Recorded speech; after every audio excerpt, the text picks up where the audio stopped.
तो हम टास्क की बात कर चुके थे, रिसोर्सेज असाइन करना हमने सीख लिया था, और रिसोर्स ओवर एलोकेशन के इशू को रिजॉल्व करना भी हमने देख लिया था लास्ट क्लास में। ठीक है, आज हम आगे बात करेंगे वन स्टेप अहेड, और कुछ मिसलेनियस चीज़ें हैं वो देखेंगे। Then we will talk about कि अभी हमने प्लानिंग का डेटा फीड कर दिया, उसके बाद हम उस डेटा को लॉक कैसे करेंगे, फ्रीज कैसे करेंगे, ताकि हम आगे अपडेशन पे जा सकें। ठीक है, तो आज हम ये टॉपिक्स कवर करने वाले हैं। We will start with filter, group, sort and highlight. ठीक है, आज का पहला टॉपिक ये रहने वाला है। तो जब हम प्रोजेक्ट्स पे आते हैं और आपका व्यू मेन्यू में हम जाएंगे, व्यू में डेटा टैब के अंदर, डेटा कमांड ग्रुप के अंदर हमें ये सारे फीचर्स मिलते हैं, हम इनको वन बाय वन दिखते हैं। हाईलाइट में हमें क्या होगा, हाईलाइट में जो भी फीचर हम चाहें वो हम अपने ट्रैकिंग, और यहाँ पहले मैं गैंट चार्ट व्यू पे आती हूँ नॉर्मल। तो जो भी एक्टिविटी हम चाहें, जो भी टास्क हम चाहें वो हम हाईलाइट करा सकते हैं। जैसे let's if I go to this drop down over here, यहाँ पे हमें बहुत सारे बिल्ट इन हाईलाइट फीचर्स मिल रहे हैं। अगर हमें माइलस्टोन्स को हाईलाइट कराना है अपने में, तो we can choose milestones over here. अगर हमने कोई माइलस्टोन डिफाइन कर रखे होंगे तो वो हाईलाइट हो जाएंगे, और नहीं डिफाइंड है तो हाईलाइट नहीं होंगे। Rather than milestone, let me select critical. तो जब हम हाईलाइट करें, यू विल सी सारे ही टास्क दिख रहे हैं, बट जो फिल्टर हमने यहाँ लगाया है हाईलाइट में, वो टास्क हाईलाइट होके आ गए हैं। तो क्रिटिकल टास्क कौन से होते हैं, इनकी हम बात कर चुके थे, जिनका फ्लोट 0 है, जिनको हम बिल्कुल डिले नहीं कर सकते। ऑलराइट, स्क्रीन विजुअल नहीं हो रही मैडम? हेलो, हाँ जी हाँ जी, अभी दिखेगी, स्क्रीन शेयर नहीं थी। ऑलराइट, तो हमने बोला था प्रोजेक्ट्स में जाके व्यू टैब पे जाएंगे आप। व्यू टैब में डेटा कमांड ग्रुप के अंदर हाईलाइट का टूल मिलता है। इस ड्रॉप डाउन पे आप जाएंगे तो आपको काफ़ी सारे बिल्ट इन हाईलाइट फीचर्स मिलते हैं, जिनके थ्रू हम हाईलाइट्स लगा सकते हैं। तो हमने यहाँ कुछ नहीं किया, हमने हाईलाइट्स में जाके क्रिटिकल सेलेक्ट किया था। तो हमें टास्क सारे ही दिख रहे हैं, बस जो क्रिटिकल हैं वो आपके हाईलाइटेड कलर से दिखने लगेंगे। ठीक है, ये हाईलाइट फीचर होता है। ये क्यों क्रिटिकल दिख रहे हैं, बाकी नीचे क्यों नहीं? जो भी रिलेशनशिप डिफाइंड होगा उसके हिसाब से इन एक्टिविटीज़ में आप डिले करेंगे तो आपके प्रोजेक्ट के शेड्यूल डिले हो जाएगा। बट जैसे मेरा इसमें मैं अपना हाईलाइट कर रहा हूँ, क्रिटिकल में करता हूँ, सिर्फ मेरा टॉप के एक रूम का हाईलाइट हो रहा है, बाकी और कोई हाईलाइट नहीं हो रहा, जबकि स्टार्ट सारे एक साथ हो रहा है। अब आप एक चीज़ देखो, आप अपना गैंट चार्ट देखिए, आपके गैंट चार्ट के हिसाब से ये लेवल और ये लेवल सेम डे स्टार्ट हो रहे हैं। आपका ओवरऑल प्रोजेक्ट का स्टार्ट डेट क्या है 31, और एंड डेट क्या है? ओवरऑल प्रोजेक्ट का 7 जनवरी। तो आपके जो टास्क होंगे जिनमें आप बिल्कुल डिले नहीं कर पा रहे होंगे, या जिनका फ्लोट या स्लैक बोलते हैं एमएसपी में हम फ्लोट को, जिनका स्लैक 0 होगा, वो टास्क आपको हाईलाइट होकर दिख रहे हैं यहाँ पे। अब आप क्या चाहते हो, आपको अच्छा कौन सा टास्क है जो आपको लगता है ये क्रिटिकल है लेकिन ये हाईलाइट नहीं हुआ? फॉर इंस्टेंस जैसे अभी इसमें मैंने इसकी कोई ट्रैकिंग नहीं डाली, पीओपी सीलिंग फ्रेमिंग की ट्रैकिंग नहीं डाली, मतलब क्या स्टेटस है करंट वो नहीं डाला, पर ये अभी तक हो जाना चाहिए था। अभी हम ट्रैकिंग पे आए नहीं ना राहिल। अच्छा, अभी तो हम प्लानिंग का ही डेटा हमने डाला है, और उसके रिलेशनशिप के हिसाब से देखो, मतलब के वाला टास्क हो जाना चाहिए था, ये भी नहीं हुआ अभी। वो इसलिए क्योंकि अभी हमने ट्रैकिंग की बात ही नहीं करी ना, अभी हमने प्रोजेक्ट स्टार्ट करने की बात ही नहीं करी, अभी हमने सिर्फ डेटा डाला है। अब आप ये देखो, ये जो येलो से आ रहे हैं, इनका मतलब ये नहीं कि ये स्टार्ट हो चुके हैं, इनका मतलब ये है, अगर आप यहाँ पे रिलेशनशिप्स देखते हैं ना, हमने बात करी थी क्रिटिकल नॉन क्रिटिकल टास्क की, तो अभी आपको गैंट चार्ट में नहीं दिख रहा। अगर हम गैंट चार्ट को व्यू चेंज करके ट्रैकिंग गैंट चार्ट पे जाएंगे, यहाँ पे ट्रैकिंग गैंट चार्ट का ऑप्शन आता है, तो आप देखोगे कुछ एक्टिविटीज आपको रेड कलर से दिखेंगी, कुछ आपको ब्लू कलर से दिखेंगी। तो जब हमने क्रिटिकल पाथ मेथड पढ़ा था, तब हमने एक चीज़ की बात करी थी कि सारे एक्टिविटीज ज़रूरी नहीं है कि क्रिटिकल होंगे, मतलब कुछ एक्टिविटीज ऐसे भी होंगे जिनमें थोड़ा बहुत डिले हो भी जाए तो आपका प्रोजेक्ट का फिनिश डेट इम्पैक्ट नहीं हो रहा होगा। अच्छा, ये सबसे ज्यादा टाइम कंज्यूमिंग टास्क है मेरा, इसलिए ये पूरा का पूरा रूम मेरा लॉन्गेस्ट पाथ, आप ये नहीं कहोगे कि टाइम कंज्यूमिंग पाथ है, लॉन्गेस्ट पाथ। हाँ, लॉन्गेस्ट पाथ पूरे प्रोजेक्ट का जो होता है वो आपका क्रिटिकल पाथ होता है। एंड ये पार्ट डिसाइड होता है, जो हम ये लिंकिंग करते हैं ना, रिलेशनशिप प्रेडिसेसर्स जो बनाते हैं उनके बेसिस पे डिसाइड होता है, ठीक है। एक्टिविटीज का आपका टाइप, क्या रिलेशनशिप टाइप है और उनका स्टेटस क्या है, क्या वो एफएस में है, क्या वो एसएस में है, उसके बेसिस पे हमने क्रिटिकल पाथ मेथड में देखा था ये चीज़ डिफाइन होती है, ठीक है। तो हाईलाइट क्या करता है, हाईलाइट बेसिकली आपका, हम वापस से नॉर्मल गैंट चार्ट पे आ जाते हैं। तो हाईलाइट क्या कर रहा है, हाईलाइट सिर्फ उन पर्टिकुलर जो भी आप यहाँ कंडीशन देंगे उसके हिसाब से आपके एक्टिविटीज़ को हाईलाइट कर देगा। ये किसी एक्टिविटी को हाइड नहीं करेगा या सिर्फ हाईलाइटेड वाले को नहीं शो करेगा, ये सबको दिखाएगा। बस जो आप यहाँ फिल्टर लगाएंगे वो एक्टिविटीज़ कलर्ड पैटर्न में आएंगे, सो दैट आपको दूर से देखने में ही दिख जाएगा, ठीक है। हाईलाइट में कुछ बिल्ट इन हाईलाइट्स हमारे पास यहाँ मौजूद है। ये दूसरा प्रोजेक्ट है ना, आपका प्रोजेक्ट अलग है, ये दूसरा प्रोजेक्ट खुला हुआ है मेरे पास, सारे क्रिटिकल है। तो आपका जो है सब एफएस में लगे होंगे इसलिए, ठीक है। ये हमारे प्रोजेक्ट के कॉम्प्लेक्सिटी, हाँ, टास्क के जो डिपेंडेंसीज है उसके बेसिस पे डिसाइड होगा कि क्रिटिकल है या नहीं है। इसीलिए हमने बोला था 75% काम जो है हम प्लानिंग तक फीड कर चुके होते हैं सिस्टम में, रिमेनिंग बस 25% रह जाता है। अगर हम प्लानिंग अच्छे से कर लेते हैं तो ट्रैकिंग और अपडेशन बहुत आसान होता है हमारे लिए, ठीक है। तो अगर इन जो बिल्ट इन फिल्टर्स हैं इनके अलावा हमें कुछ और हाइलाइट्स लगाने हैं तो हमारे पास यहाँ न्यू हाईलाइट फिल्टर का ऑप्शन आता है। यहाँ पे हम फिल्टर को नाम दे सकते हैं, फिल्टर को कंडीशन डिफाइन कर सकते हैं कि हमें किस पैरामीटर के बेसिस पे हाईलाइट को डिफाइन करना है। क्योंकि अभी हम अपडेशन पार्ट पे नहीं आए हैं तो अभी आपको परसेंट कंप्लीट वाली चीज़ों में एक्चुअली में कुछ दिखेगा नहीं, बट आप यहाँ पे लगा सकते हैं whether the project is active और नॉट। जब हम अपडेट्स करना शुरू कर देंगे हम यहाँ हाइलाइट्स भी लगा सकते हैं कि क्या हमारा जो वर्क कंप्लीट है वो 50% हो चुका है या नहीं। तो इस तरीके से हम डिफरेंट हाइलाइट्स लगा सकते हैं। क्योंकि अभी हमने अपडेशंस की बात नहीं करी तो कुछ भी हाईलाइट होकर नहीं आ रहा है, ठीक है, बट हम यहाँ से नए फिल्टर्स बना सकते हैं, ठीक है। और हमें फिल्टर्स को रिमूव करना है तो हम यहाँ से क्लियर वाले ऑप्शन पे जाएंगे, क्लियर हाईलाइट से हमारा फिल्टर क्लियर हो जाएगा, ठीक है। नेक्स्ट ऑप्शन है फिल्टर का। तो फिल्टर क्या करेगा, फिल्टर हमें जो भी हम यहाँ पे कंडीशन लगाएंगे, अगर हमने यहाँ फिल्टर पे बोला क्रिटिकल तो ये हमें सिर्फ वो एक्टिविटीज़ दिखाएगा जो एक्चुअल में हमारे इसमें क्रिटिकल होंगे। या हम अगर बोले माइलस्टोन, तो अगर हमने अपने प्रोजेक्ट में कुछ माइलस्टोन्स डिफाइन करे होंगे तो सिर्फ वही एक्टिविटीज़ दिखाएगा जो माइलस्टोन्स हैं। फिल्टर और हाइलाइट्स में डिफरेंस ये होता है कि हाईलाइट सारे एक्टिविटीज़ दिखाएगा, सिर्फ कंडीशन वाले को कलर्ड पैटर्न में थोड़ा सा हाईलाइट कर देगा, एक्टिविटीज सारे ही विजिबल होंगे।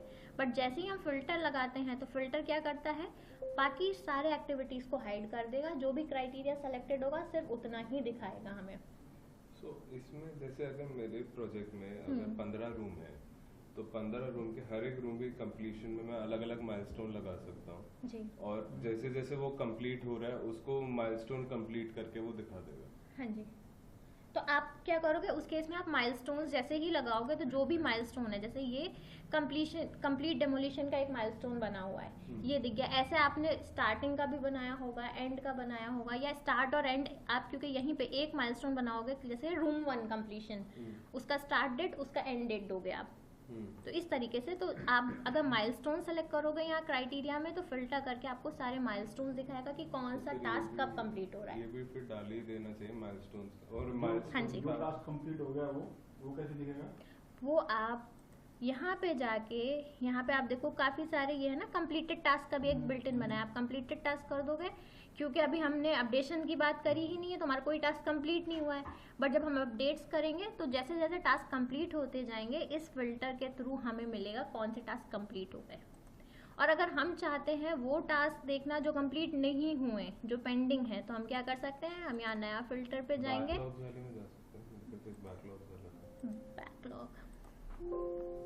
Backlog filter. अभी इसमें बैकलॉग रिक्वायरमेंट्स डिफाइंड नहीं है, आपको यहाँ पे एक नया फिल्टर आप बना सकते हो। देखो ये भी इनकम्प्लीट टास्क भी बना हुआ है, इनकम्प्लीट टास्क में आप जाओगे तो जो अभी पूरा कंप्लीट नहीं हुए हैं वो आ जाएंगे, पूरा जो कंप्लीट है वो हट जाएंगे। वो हट जाएंगे। तो इस तरीके से हम फिल्टर का इस्तेमाल कर सकते हैं। क्या होता है? बैकलॉग्स बेसिकली वैसे तो हमारे जो रिक्वायरमेंट्स होते हैं उनको बोलते हैं, लेकिन उसके लिए हमें सिस्टम में बैकलॉग्स डिफाइन करने पड़ते हैं पहले। अभी क्योंकि ये एक डमी प्रोजेक्ट है, यहाँ बैकलॉग्स डिफाइंड ही नहीं है, इसलिए नहीं आते। बैकलॉग का यूज़ ज़्यादातर हम अजाइल प्रोजेक्ट्स में करते हैं। एंड अजाइल प्रोजेक्ट्स अभी आई डोंट थिंक आपके इंडस्ट्री में अजाइल प्रोजेक्ट बहुत ज़्यादा यूज़ होते हैं। अजाइल प्रॉपर एक मेथडोलॉजी है, जैसे ज़्यादातर इंटीरियर है, कंस्ट्रक्शन है, यहाँ CPM मेथडोलॉजी पे काम होता है। और अजाइल क्या है, अजाइल एक डिफरेंट फ्रेमवर्क है। IT इंडस्ट्रीज ज़्यादातर अजाइल पे काम करती हैं, जहाँ हम क्या करती हैं, छोटे छोटे अपने बड़े रिक्वायरमेंट को छोटे छोटे सब ग्रुप्स में डिवाइड करती हैं, उन पे काम करती हैं और स्प्रिंट्स के फॉर्म में डिलीवर करके साइमल्टेनियसली काम करते रहते हैं। तो रियल टाइम अपडेट्स कर देते हैं। हाँ, तो हमारी फील्ड में तो मतलब आपकी फील्ड में अजाइल अभी फिलहाल इंडिया में तो नहीं यूज़ हो रहा। बहुत ही कम कंपनीज हैं जो अजाइल मेथडोलॉजी पे काम करना स्टार्ट करें। IT में मोस्टली अजाइल यूज़ होता है। मेरे को अभी तक अजाइल अभी तक समझ आया नहीं। अजाइल एक मेथडोलॉजी, आप ये समझो जैसे हम मेथडोलॉजी है, हाँ। पर एग्जांपल के लिए वो लोग सपोज कर जैसे कि IT सेक्टर में गेम ही बनाते हैं, हाँ लेवल अलग अलग होते हैं। ये और ये पाइथन हो गया, वो इस तरह से कुछ पार्ट और 1 पे काम कर रहे हैं, हाँ? ये लेवल 1 पे काम कर रहे हैं, मैं लेवल 2 पे काम कर रहा हूँ, ये 3 पे कर रहे हैं, वो 4 पे, आप 5 पे, बाद में उसको कंपाइल कर देते हैं सारे। 1 by 1 करते जाएंगे। तो जैसे इसमें भी जैसे मैं रूम 1 में काम कर रहा हूँ, रूम 2, रूम 3, रूम ऐसा नहीं 4, हो रहा रूम ना। 5, तुम सारे रूम में तुम सारे काम कर रहे हो। कंप्लीट हो जाएंगे तो फिर नहीं, नहीं, नहीं, घर नहीं। कंप्लीट। वो एक प्रोजेक्ट बना, आपके रूम इंडिपेंडेंट आप अपने प्रोजेक्ट में हाँ। हर रूम वो पे एक एक बंदा गेम लगा दोगे? बनी, वो एक गेम बनी, पॉसिबल नहीं सबको है मिला भाई। के एक पार्ट बन गया, वो उनकी मेथोडोलॉजी अलग हो गई ना, वो मतलब पार्ट में काम कर रहे हैं। काम करने का तरीका अलग होता है। तरीका अलग है, कर एक ही प्रोजेक्ट कर रहे हैं, गेम तो एक ही बन रही है। हाँ, प्रोजेक्ट मैं एक ही कर रहा हूँ।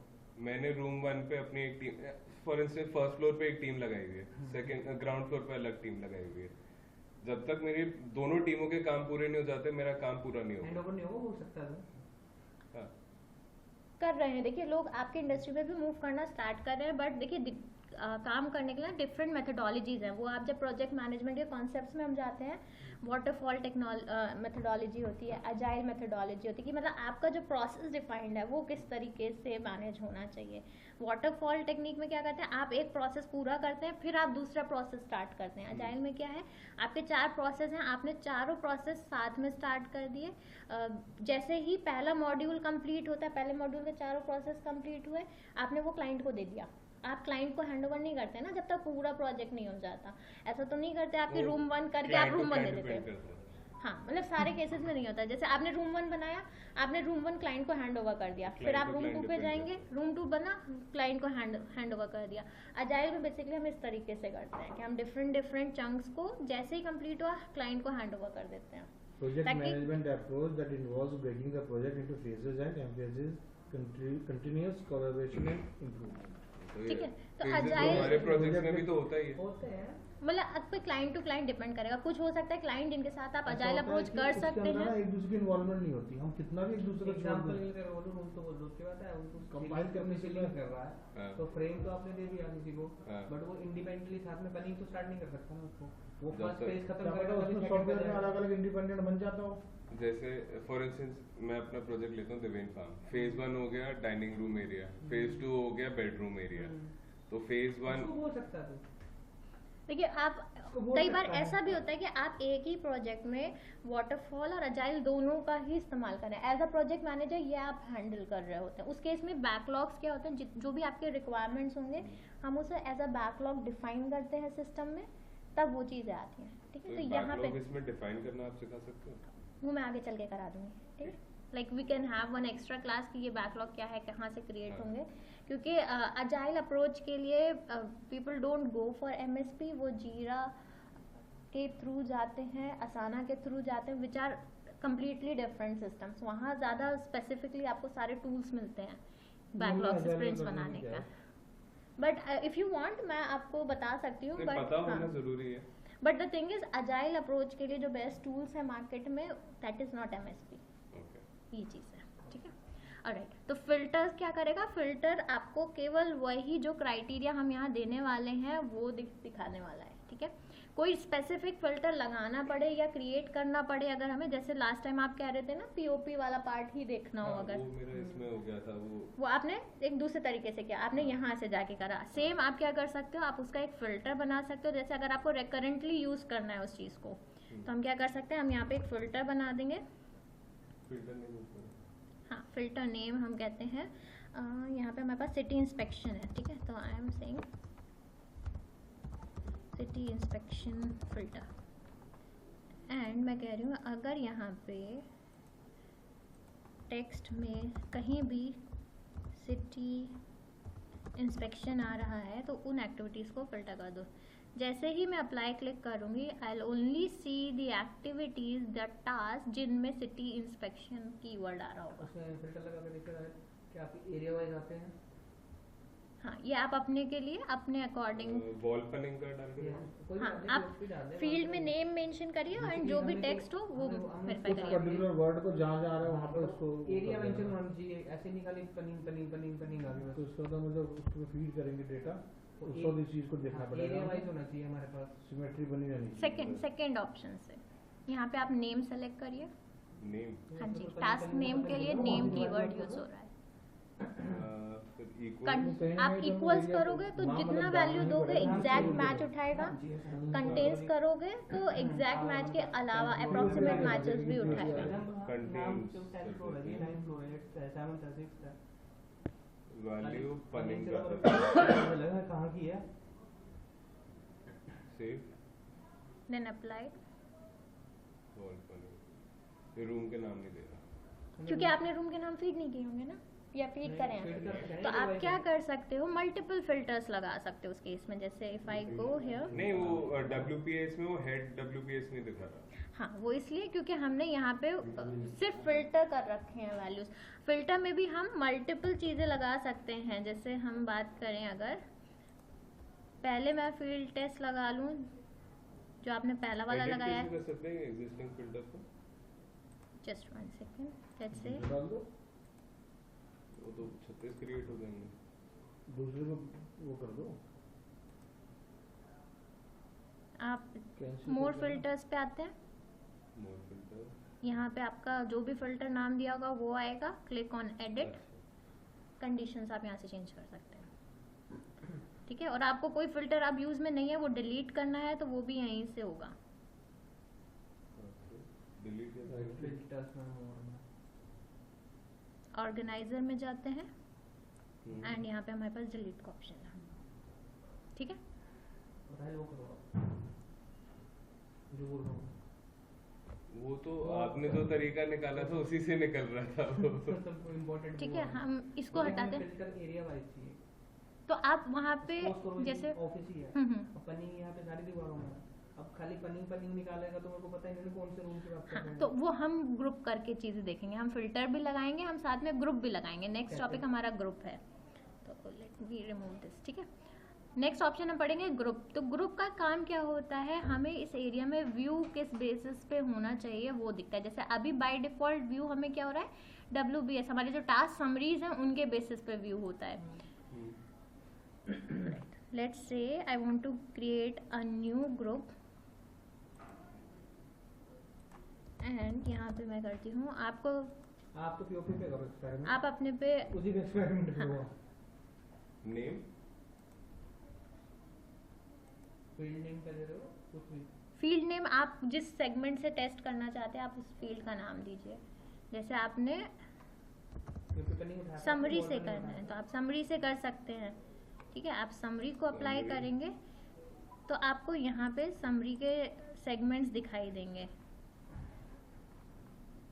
एंड मेरे लेट्स पास से ये हम फील्ड टाइप में तो सेलेक्ट नहीं हो रहा। Right much better. आप ये शीट इनको दो, फिर हम किसी हाँ, को ऐसा समझ में कर नहीं लीजिए। आएगा। आप ये शीट इनको दो जो हम जानना चाह रहे हैं, जो देखना चाह रहे हैं। मैं आपको अभी ग्रुप में डाल दूंगा। डालो डालो।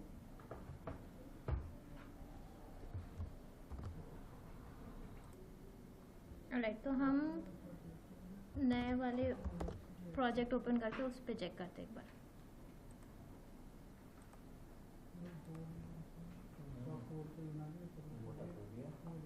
ठीक है, सबसे पहले तो हम फिल्टर लगाते हैं। आपका फिल्टर लगाना था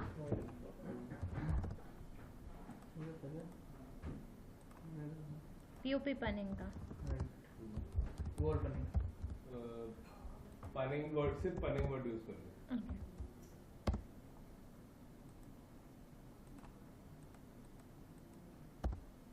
सीलिंग पनिंग और वॉल पनिंग दोनों। अच्छा, अगर मैं पनिंग लिखता हूँ हम्म। तो पनिंग डजंट मैटर किस किस के साथ है, जब खाली पनिंग आएगा या किसी के साथ होगा पनिंग वो भी आ जाएगा। हमारा कंडीशन है कंटेन्स, आगे पीछे कुछ भी आ Doesn't जाए matter. Doesn't matter. आप यहाँ इक्वल्स कर दोगे तो एग्जैक्ट पनिंग आएगा तभी काम करेगा। तो ये फिल्टर्स आप अपने कंडीशन के हिसाब से लगाएंगे।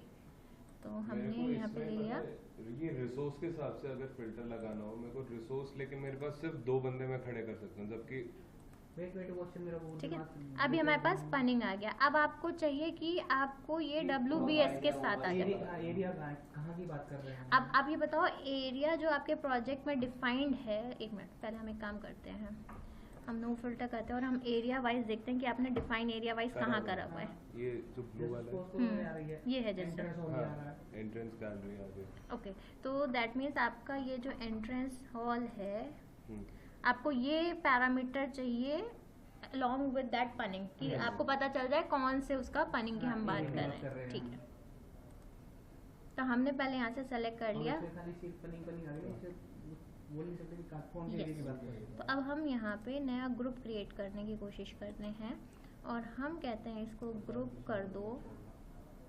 क्या हमारे पास WBS जैसा कुछ ऑप्शन है यहाँ पे? Summary.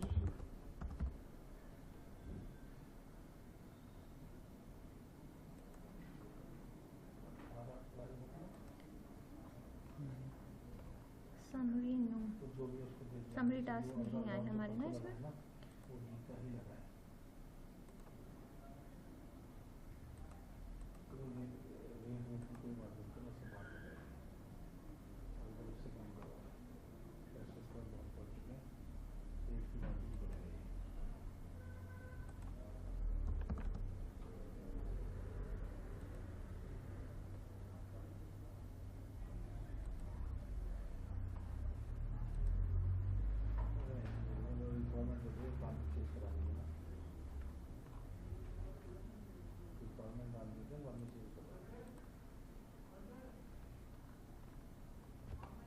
लेवल सही है। यहाँ पे वी नीड आउटलाइन नेम्स।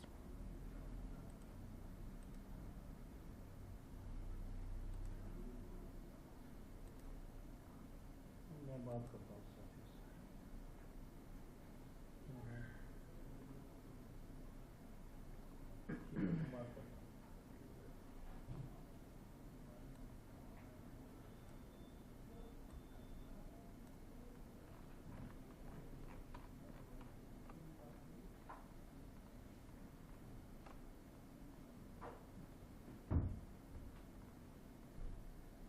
जी, तुम्हारे इस पे भी कर सकते हैं जो तुमने तैयार करा है।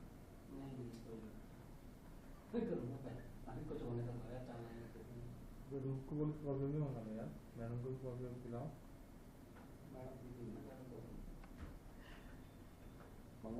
मेरा आप करो सर, मैं करता हूँ।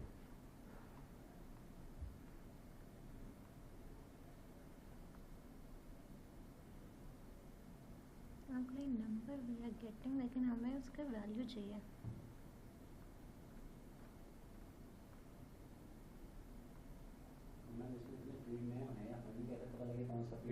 टेक्स्ट 1 to text 30 इसका मतलब क्या हुआ?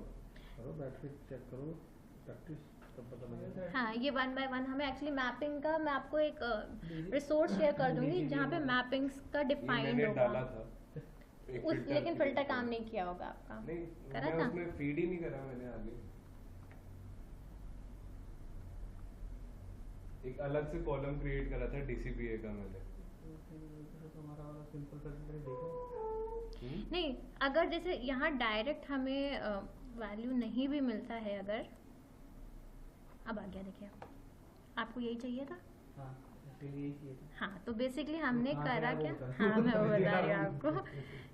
हमने एक ग्रुप क्रिएट, देखिए आप जो व्यू कराना चाहते हैं ना, जो व्यू में देखना चाहते हैं, कैटेगराइजेशन देखना चाहते हैं, वो हम ग्रुप से कंट्रोल करते हैं। कौन कौन से टास्क देखने हैं वो फिल्टर से कंट्रोल कर रहे हैं। तो हम दो चीज़ों का कॉम्बिनेशन यहाँ पे उठा रहे हैं। हमने एक ग्रुप क्रिएट किया, One second. हमने एक नया ग्रुप बनाया, उसमें हमने आउटलाइन नंबर फीचर का इस्तेमाल किया है। तो बेसिकली मैं आपको दिखाती हूँ। 1.1.1.2 जो है वो उसमें ईज गैलरी है और उसमें 2 पनिंग के मैं आपको यहाँ पे, ये आपका है WBS कैटेगरी मेंशन कर देती हूँ मैं इसका नाम, ठीक है। ऑलराइट, तो हमने बेसिकली क्या किया, हर एक आपको यहाँ पे एक आउटलाइन का टेबल मिल रहा है, क्योंकि हमने ये क्या किया था, समरी टास्क बनाए थे ना। तो हमें कहीं ना कहीं अगर आपको पर्टिकुलर्स देखने, दैट मीन्स आपको WBS समरीज को इनेबल करना है। अब ये चीज़ हमें व्यू पे दिखानी है, क्योंकि डायरेक्ट फिल्टर्स में हमें ये व्यू डिस्टॉर्ट हो जाता है। नॉर्मली आप खोलते हैं तो आपको WBS समरी दिखाता है, तो हमें क्या करना पड़ेगा, इसको ग्रुप करके यूज़ करना पड़ेगा। आपको यहाँ आउटलाइंस का ऑप्शन दिखता है, तो आउटलाइंस में अगर आप लेवल 1 करते हो तो यू विल नोटिस सिर्फ डेविन फार्म दिखाई दे रहा है।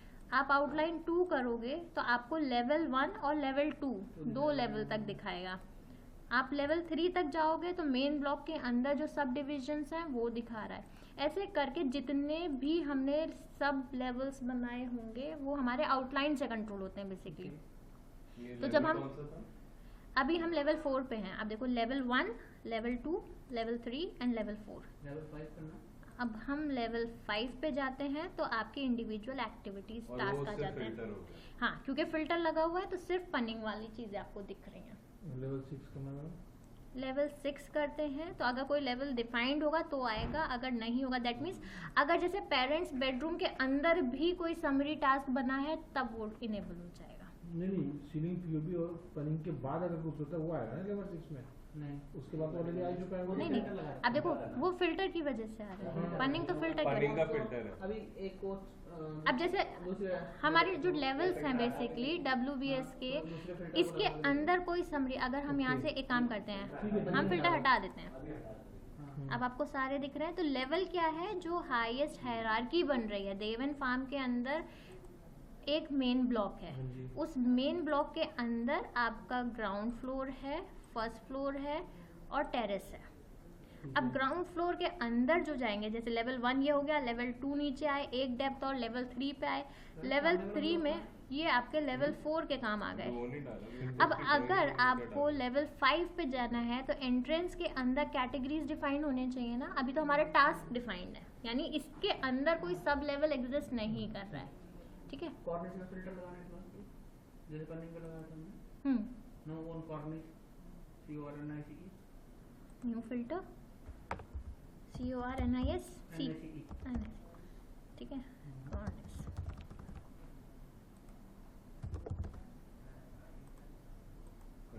कॉर्निश फिल्टर लिखना पड़ेगा। वो तो नाम है, आप किसी भी नाम से बना सकते हैं ना। ये मैंने इंडिकेशन के लिए बनाया कि अगर मुझे कॉर्निश वाले एक्टिविटीज उठाने हैं तो मैंने कॉर्निश नाम दे दिया, ताकि जब फिल्टर का लिस्ट खोलूं तो मुझे पता चल जाए मुझे कौन सा उठाना है। यहाँ पे हमें लिखना है कॉर्निश, ये है ना। अगर हम नाम नहीं देंगे तो फिल्टर 1, फिल्टर 2, फिल्टर 3 आएगा, फिर हमें खुद नहीं पता चलेगा कौन से फिल्टर में क्या था, ठीक है। SQL में कोई कॉर्निश नहीं है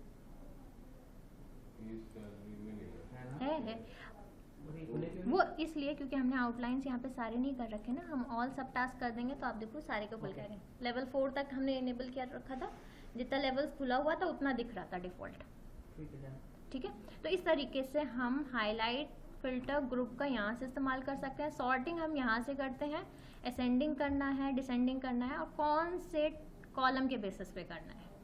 इसी का अल्टरनेट ऑप्शन सॉर्टिंग के लिए आप ये भी यूज़ करते हैं। यहाँ से आप सॉर्ट कर सकते हैं A to Z, Z to ascending descending, plus आप यहाँ से फिल्टर भी लगा सकते हैं। आपने बेसिकली फिल्टर क्रिएट नहीं किया था, आपने यहाँ से सेलेक्ट कर लिए थे ऑप्शंस। हाँ, बट उससे क्या होगा, वो filter as a view save नहीं होगा, तो हर बार आप खोलेंगे तो आपको वो चीज़ें हर बार करनी पड़ेंगी। इससे आप एक बार लगा देते हैं, हाँ। आपने सब आईडी बना दिया। यस, आपने वन टाइम एक बना दिया और जब भी आपको चाहिए हो आपने यहाँ से फिल्टर सेलेक्ट किया, वो काम हो जाएगा। अगर हम ये नहीं क्रिएट करेंगे, वंस एक बार ही चेक करना था तो हम यहाँ से भी कर सकते हैं। जैसे मैं यहाँ से एक बार फिल्टर हटाती हूँ, ठीक है, सारे टास्क आ गए, ग्रुपिंग भी हटा देते हैं, नो ग्रुप कर देते हैं, ठीक है। ऑलराइट, अब हमें क्या करना है, मैंने बोला यहाँ से सेलेक्ट ऑल हटा देती हूँ एंड इसमें मुझे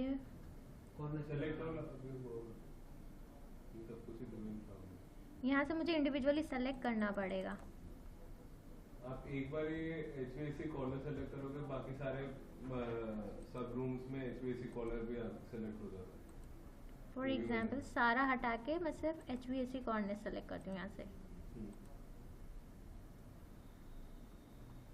कॉलर ओके, आपको हर रूम में नहीं करने की जरूरत, अपने आप बाकी सारे रूम में सेलेक्ट करते तो मैंने किया। फिलहाल तो ये सारों का दिखा रहा है।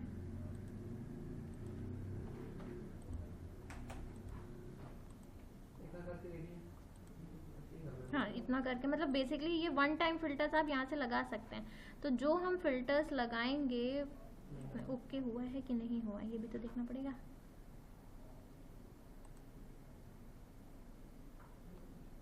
यहाँ से हमें चूज करना पड़ेगा हमें कौन सा चाहिए। तो लेट्स से हम फर्स्ट फ्लोर के डाइनिंग गैलरी में सिर्फ वो देखना चाहते हैं। ये हो गया, सारे HVAC कॉलर अपने पास है। आपने फिल्टर में क्या लगाया एक बार दिखाएंगे? मैंने इधर फिल्टर में गया, इधर फिल्टर्स में करके कस्टम पे गया, इक्वल्स टू HVAC कॉलर। अच्छा, आपने यहाँ से देखिए अल्टरनेटिवली गए ना। एक तरीका तो है इंडिविजुअल सिलेक्शन का, दूसरा तरीका होता है यहाँ पे आप सीधे फिल्टर्स पे जाके डिफॉल्ट सेलेक्ट कर सकते हैं, या आप कस्टम में जाके यहाँ से भी कर सकते हैं, ठीक है। आपने यहीं से किया होगा ना राहिल? ठीक है, तो इधर से इक्वल्स टू करके इधर क्लियर कर रहा हूँ मैंने। हाँ, एक और चीज देखो, नहीं वो ड्रॉप डाउन में अपने आप HVAC कॉलर दिखा रहा था वो। यहाँ से भी आ जाएगा HVAC कॉलर, इस तरीके से भेजेगा। बट देन अगेन ये वन टाइम वाली चीज है, हर बार आपको ये करना पड़ेगा। एक और चीज इसमें एक और फिल्टर करा था मैंने, ये अभी सेलेक्ट ऑल कर लो, हाँ ओके करो। फिर मैंने अभी एक और चीज करी है, फिर से ड्रॉप डाउन पे जाके सेलेक्ट ऑल पे क्लिक करके सारा अनसेलेक्ट करा। अब सिर्फ एक बार HVAC कॉलर करके ओके कर दो, सारे रूम्स के HVAC कॉलर अपने आप आ गए। दोनों तरीके हैं, दोनों तरीके से आपका डेटा फिल्टर हो रहा है। But the only difference is ये आपको हर बार करना पड़ेगा। आप एक बार फिल्टर और ग्रुप कंडीशन बना देते हैं तो आप हर टाइम जाके सिंपल उसको सेलेक्ट करके यूज कर सकते हैं। आपके ऊपर है, आप यहाँ से करना चाहें यहाँ से करिए, इंडिविजुअली करना चाहिए इंडिविजुअली करें, ठीक है। तरीके बहुत हैं। ऑलराइट, तो ये हमारा था filter, highlight, group and sort feature, ठीक है। नेक्स्ट हम बात करते हैं, नेक्स्ट टॉपिक इज, अब हम बात करेंगे base line. I hope online वालों को भी सब आइडिया लग रहा है, समझ में आ रहा है। कोई डाउट हो तो आप लोग पूछ लीजिएगा। ऑलराइट, तो अब हम क्या करते हैं, हम यहाँ से अपना फिल्टर क्राइटेरिया हटा देते हैं, ठीक है। अब हम बात करेंगे बेस लाइन की। तो बेसिकली अभी तक हमने क्या किया, हमने इंफॉर्मेशन फीड करी, टास्क बनाए, रिलेशनशिप बनाया, अगर रिसोर्सेज रिक्वायर्ड थे तो हमने रिसोर्सेज भी क्रिएट करके असाइन कर दिए, ठीक है। अब हम चाहते हैं, क्योंकि अब हम प्लानिंग कर चुके हैं, नेक्स्ट पार्ट हमें अपडेशन पे जाना है। तो अपडेट्स करने से पहले हमें इंश्योर करना पड़ेगा कि हमने जो डेटा फीड करा है हम उसको फ्रीज कर दें या लॉक कर दें, सो दैट आगे जब अपडेट्स करेंगे तो अपडेट कोई दूसरे विंडो पे नहीं होगा, अपडेट हम इसी विंडो पे करेंगे। तो आगे चल के हम डेटा को कंपेयर कर पाएँ, इसलिए हमें पहले बेस लाइन बनाना पड़ता है। तो बेस लाइन का ऑप्शन हमें प्रोजेक्ट मेन्यू में मिलता है। प्रोजेक्ट मेन्यू में शेड्यूल ग्रुप में आपको सेट बेस लाइन मिलेगा। प्रोजेक्ट मेन्यू में शेड्यूल ग्रुप में सेट बेस लाइन। जब हम सेट बेस लाइन को सेलेक्ट करेंगे तो हमारे पास दो ऑप्शन आएंगे, सेट करने का, क्लियर करने का। अभी तो बनाई ही नहीं है तो क्लियर करने का कोई मतलब नहीं है। Will click on select base line, ठीक है।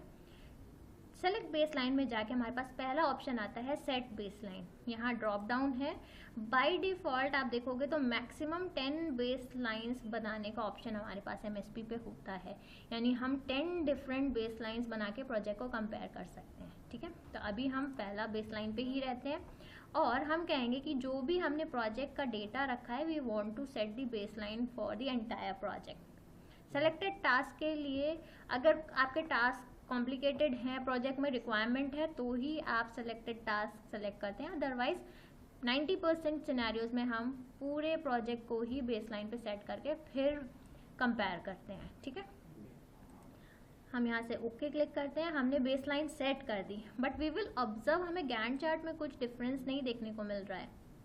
वो इसलिए उसके लिए हमें क्या करना पड़ेगा, हमें टास्क में जाके अपना व्यू प्रोफाइल चेंज करना पड़ेगा। अभी हम गैंट चार्ट व्यू में हैं, हमें ट्रैकिंग गैंट व्यू पे आना पड़ेगा। जैसे ही हम ट्रैकिंग गैंट व्यू पे आएंगे आपको यहाँ 2 बार्स दिखेंगे। हम कंपेयर कर सकते हैं, हम थे गैंट चार्ट व्यू पे, हमें सिर्फ 1 बार दिख रहा था। ठीक है, तो ये जो बार था बेसिकली हमारे हर एक टास्क को डिफाइन कर रहा था। यस, तो जब हम ट्रैकिंग गैंट चार्ट पे जाएंगे तो हमें 2 बार दिख रहे हैं अभी, एक ब्लू कलर का, एक डिफरेंट कलर का।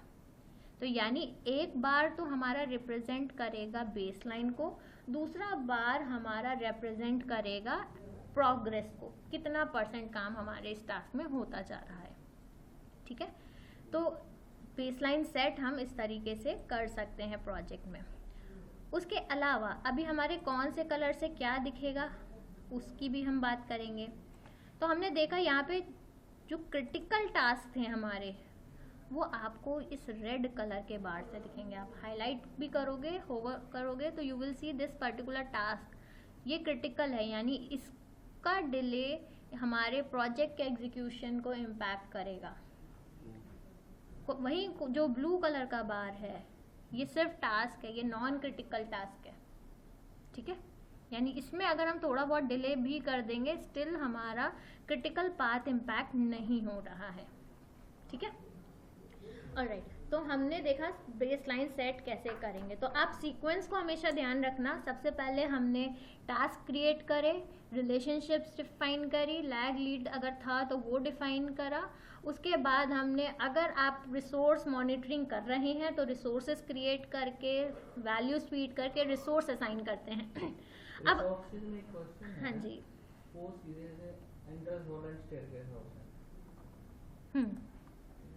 अब इसमें इसकी एक आइटम देता हूँ, पीओपी सीलिंग फ्रेमिंग की है। एरिया ह्यूज है, इसलिए हम इसको 2 पार्टियां डाल रहे हैं, 2 रिसोर्सेज सेट कर रहे हैं। एरिया ह्यूज है और आप क्या कर रहे हो, डबल पार्टीज लगा रहे हैं, मतलब रिसोर्स 2 असाइन कर रहे हैं उसके लिए। मल्टीपल रिसोर्सेज असाइन कर सकते हैं। तो आप बेसिकली क्या कर रहे हैं, आप रिसोर्स में 2 कॉन्ट्रैक्टर्स के नाम डाल सकते हो। अब जैसे राहुल का क्वेश्चन था, क्योंकि कॉन्ट्रैक्टर्स का वर्कफोर्स आपके हाथ में तो होगा नहीं, आपको बस इतना पता होगा कि हाँ वो 10 बंदे दे रहा है आपको। तो हम रिसोर्स डिफाइन करते टाइम कॉन्ट्रैक्टर का आप नाम लिख दो, contractor let's say ceiling, and आप उसमें जो यूनिट हम मेंशन कर रहे थे ना 100%, 10 बंदे हैं तो 100% क्रॉस 10 1000% आप वहाँ डिफाइन कर दो कि टोटल 10 बंदे। अब जिस टास्क में जरूरी नहीं है हर टास्क में 1000% ही यूटिलाइजेशन होगा, किसी में 2 बंदे लग रहे होंगे, तो आप वहाँ जब हम कैपेसिटी अभी देखेंगे आगे चल के कि रिसोर्स अपडेट्स जो हम करते हैं वहाँ मेंशन करेंगे कि हम सिर्फ 2 बंदे यानी 200% यूज़ करने वाले हैं। जब हम रिसोर्स असाइन कर रहे थे, कोई बात नहीं,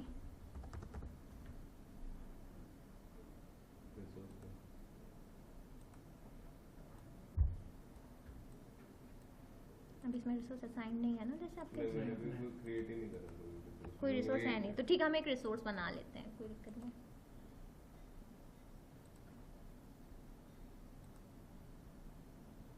वो डाउट यही था कैसे मैनेज करूंगा मैं इसमें, वही मैनेज करना रिसोर्स तो बना दिए बट उनको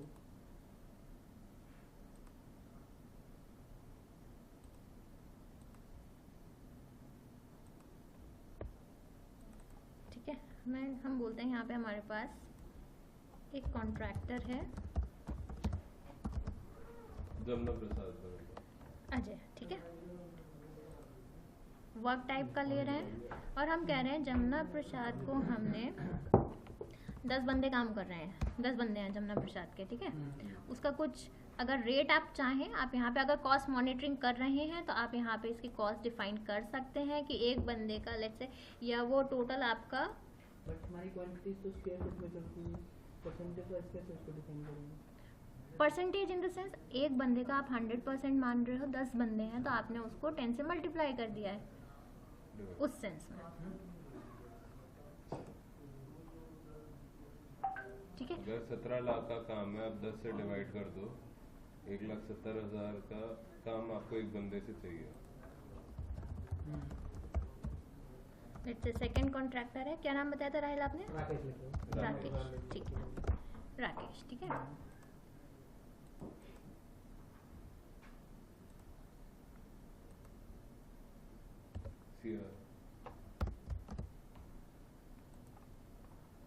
ठीक है, अब राकेश के पास लेट्स से 5 बंदे हैं, तो हम इसको 500 कर देते हैं कि हम 5 बंदे राकेश हमें प्रोवाइड करा रहा है। जो भी रेट है वो हम डाल देते हैं कि एक बंदे का आवरली रेट कितना है, लेट्स से 200 पर आवर का हमारा रेट है इसका, ठीक है।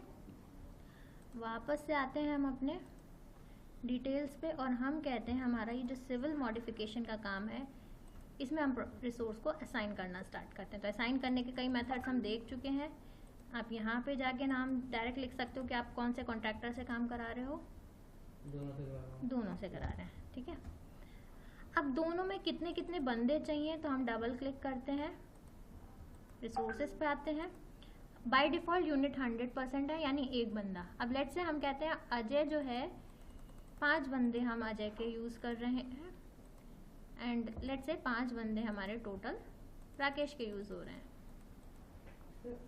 5 अगर 500% की जगह 5 ही लिखना चाहूँ तो वो पॉसिबल नहीं है। यूनिट्स हमारा परसेंटेज के फॉर्म में आती है, हाँ यूनिट्स हमेशा परसेंटेज में ही आएंगी आपकी, ठीक है। आप चाहो तो हम एक बार ऑप्शंस में जाके ये परसेंटेज को चेंज करके देख सकते हैं इफ इट इज पॉसिबल। हमारे पास बंदा यूनिट इंडिविजुअल यूनिट नंबर पे डिपेंड प्लानिंग करते हैं तो हम यही करते हैं कि Ajay with 5 hands, Jamuna Prasad with 10 people, third one Deepak with 15 people, फिर वहां से हमारा मैन पावर काउंट निकल जाता है। वैसे परसेंटेज में हम खुद ही कंफ्यूज हो जाएंगे कि अभी तो बना लिया, 10 दिन बाद वो 500% किसका था, 10% किसका था, क्या फॉर्मूला था, सब परसेंटेज का मतलब देखिए सिंपल सा ये होता है, एक बंदे का 100% कैपेसिटी। बट वो अगर परसेंटेज यूनिट ये यूनिट करना नहीं चाहते तो ठीक है, तो आप डेसिमल कर दो, ये यूनिट्स में आ जाएगा। एटलीस्ट वो समझा सकता है ना कि अगर मैं भी बात करता हूँ या अजय के हमने कितने बंदे प्लान किए थे जी 500% से वो 10 दिन बाद राहुल भी भूल जाएगा कि 10% एक बंदे पे ऐड किया था। तो आप यूनिट्स में कर लीजिए इन दैट केस, ठीक है। It is up to you. आप परसेंटेज पे देने का पॉइंट होता है, जैसे कई जगह पे क्या होता है, इसलिए तो मेरे सामने बहुत क्लियर हो गया कि अजय के जी 5 बंदे हमने प्लान किए थे और राकेश के भी 5 प्लान किए थे। Third one is 10 people, Deepak may be XYZ, तो उसके हमने 10 लिए थे। Not an issue. ये हमेशा आपके हाथ में है, आप यूनिट्स में चाहें या परसेंटेज में चाहें। परसेंटेज में यूजुअली कंपनीज तब प्रेफर करती हैं जैसे एक बंदा साइमल्टेनियसली 2 काम में इस्तेमाल आप कर रहे हो, तो वहाँ कैपेसिटी के पॉइंट में आधा दिन वहाँ काम कर रहा है, 50% एफिशिएंसी वहाँ दे रहा है, 50% दूसरे में टास्क में दे रहा है, तो प्रेफर कर लिया जाता है। बट अगर आपके में ऐसा नहीं है and you are more comfortable with units, तो आप यूनिट्स से कर लो। अच्छा, आप ये एक चीज और पूछनी है, बेसलाइन सेट करने से पहले मैंने अगर प्लान करा था अजय के 15 बंदे होंगे, राकेश के 10 बंदे होंगे, पर as per requirement of the project मेरा रिक्वायरमेंट चेंज हुआ कि अजय के 10 बंदे और राकेश के 15 बंदे रिवर्स हो गया, तो वो ट्रैकिंग के समय अपडेट हो सकता है? अपडेट हो जाएगा, बट देन अगेन वो आपका जो प्लानिंग डेटा है उससे डिपार्टेड होगा। हाँ हाँ, वो तो चाहिए भी हमें। हाँ, आप कर सकते हैं, वो चीज आप कर सकते हैं। प्लान किया था 5 के साथ, लेकिन समटाइम अजय ने 5 में भी घंट लिया, बाद में उसके 2.5 बंदे चल रहे हैं, 2 बंदे चल रहे हैं, ठीक है। बट अजय नहीं कर, राकेश 5 हमने प्लान किया था, 5 बंदे सफिशिएंट नहीं, वो 10 चाहिए। वो हम अभी देखेंगे रिसोर्स अपडेट्स जब हम करेंगे ना, राकेश अगले 10 ये दिन हम बाद गायब भी हो गया जी, काम ही नहीं करूंगा। हाँ, आप कर सकते हैं, रिसोर्सेज अपडेट हो जाएंगे। आपने बेसलाइन सेट कर दिया, आपने प्रोजेक्ट पे काम स्टार्ट कर दिया। अभी रिसोर्सेज का, क्योंकि कई बार क्या होता है जो प्लान करा है इट्स नॉट नेसेसरी कि हमेशा वैसा ही काम चलेगा, तो हम रिसोर्सेज को अपडेट भी कर सकते हैं। कॉस्ट वाला फैक्टर भी साथ में लिखिए।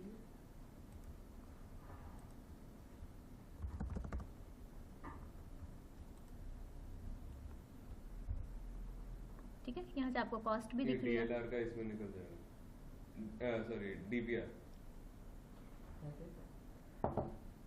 डीपीआर पर- वगैरह पे बाद में डिस्कस करेंगे, क्योंकि अभी ये हम वो नहीं है, ये आपने जो कॉस्ट नहीं, जब ट्रैकिंग कर रहे होंगे तब DPR इसमें निकल आएगा। अब इसमें जो क्वेश्चन है मेरा कि हमने डिफाइन करा अजय 5, हमने पर आवर्स के रेट डाल दिए, बट वो हमारे यहाँ पे पर आवर्स होता नहीं है। हम तो रेट दे रहे हैं उसको पर स्क्वायर फीट या पर स्क्वायर मीटर दे रहे हैं। तो आप फिर रिसोर्स में उसको वर्क की जगह मटेरियल डिफाइन करके करेंगे ना, ये हमने लास्ट क्लास में बात करी थी। एक बार जाइए, रिसोर्स तो आप क्या करते हैं, आप उस केस में इसको मटेरियल बनाएंगे, ठीक ठीक है। अब आप उसको मटेरियल में जो भी आपका यूनिट है, जैसे अब हम कहते हैं, स्क्वायर फीट, 4 एंटर मान लो, हम कहते हैं पर पर्सन, कोई दिक्कत थोड़ी ना है, पर पर्सन या जो भी आपका यूनिट है, स्क्वायर फीट मान लो, हाँ तो आप SQFT एसएफटी लिख दो या एसक्यूएफटी लिख दो। ठीक है, स्क्वायर फीट। अब जो भी रेट है, क्या रेट है बताइए, एग्जांपल मैं बताऊं 126। 126, ठीक है। तो अब क्या होगा जब हम इसको, अच्छा इन केस हाँ जी, इसका 126 है, मैं कहता हूँ अजय कर रहा है 130 पे, तो आप And? क्या करोगे, अजय को भी पहले मटेरियल बनाओ, ठीक है।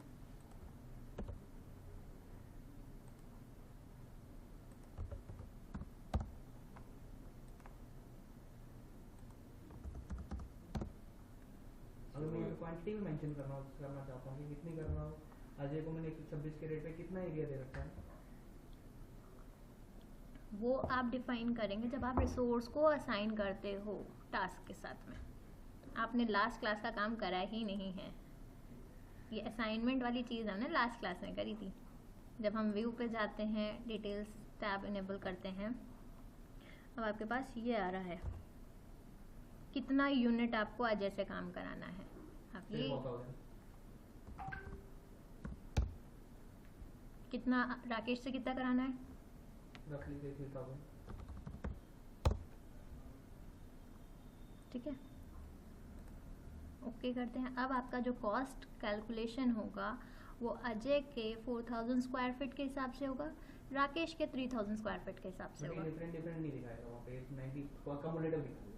यहाँ तो आपको क्यूमुलेटिव दिखाएगा, आपको ये टोटल देखना होगा, तो हम इसका कॉस्ट में डिटेलिंग में जाके देख सकते हैं। डबल क्लिक किया, रिसोर्सेज में आए, आपका ये कॉस्ट अजय का है, इतना कॉस्ट आपका राकेश का है। हम एक काम और कर सकते हैं, यहाँ पे हमारे पास एक आता है, मोर व्यूज में जाते हैं, ये हमारे पास टास्क डिटेल फॉर्म,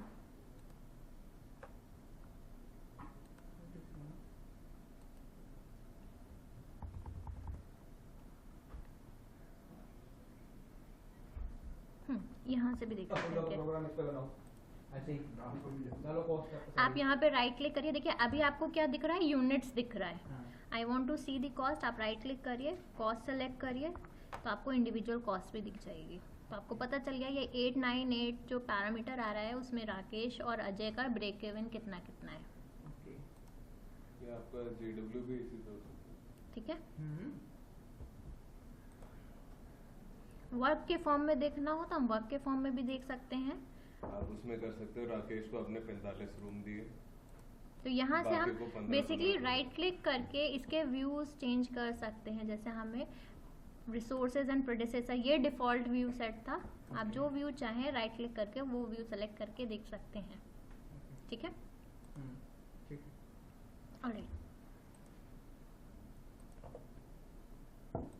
पर इसमें मेरे को जैसे 126 था, वो राकेश का फ्रेमिंग का था, ठीक है। फिर कॉर्नेस का राकेश का ही, मेरे को कॉर्नेस का अलग रेट डालना पड़ेगा। वो फिर रिसोर्स में बनाने राकेश पड़ेंगे। का पनिंग का अलग, राकेश का मोल्डिंग का यार, अलग, आपकी आइटम अलग लगेगा तो आपको आइटम वाइज रिसोर्स अलग अलग डालने रिसोर्स पड़ेंगे। आपको अलग अलग डालने या पड़ेंगे। एक काम भी कर सकते हो ना कि पूरा ही जैसे रूम है, रूम की इसमें ग्रुप बन सकता है, राकेश का एक अलग ग्रुप बन जाए, बिल्कुल, follow राकेश के नहीं कर सारे पाओगे। बीओक्यू के रेटों का फिर अलग फॉलो ग्रुप नहीं कर पाओगे, जितना ज्यादा डिफाइन करेंगे उतना अच्छा फॉलो नहीं, वो होगा। रिसोर्सेज में। रिसोर्सेज में, ठीक है, हम रिसोर्सेज पे आते हैं। 1 मिनट, फिर तो रिसोर्स पूरे शीट पे project में आते हैं। deadline है ही है। राकेश का एक अलग ही ग्रुप बन जाए, राकेश की सारी आइटम। अब आप देखो यहाँ ग्रुप का तो ऑप्शन filter आ में रहा है। राकेश आ जाएगा ना, राकेश के सारे काम आ जाएंगे फिल्टर में राकेश आपके। जैसे नीचे एग्जांपल के लिए आप एक क्वेश्चन इधर लिख लीजिए। हाँ, Let me say अजय, और यहाँ पे हम कहते हैं अजय, और आपने कौन सा बोला था, पनिंग का अलग है पनिंग का वैसे। अलग रेट है, उसका उसकी कॉर्नर का अलग कॉर्नर रेट है। लिख लीजिए। इन कॉर्नर दो से लिख- हो जाएगा।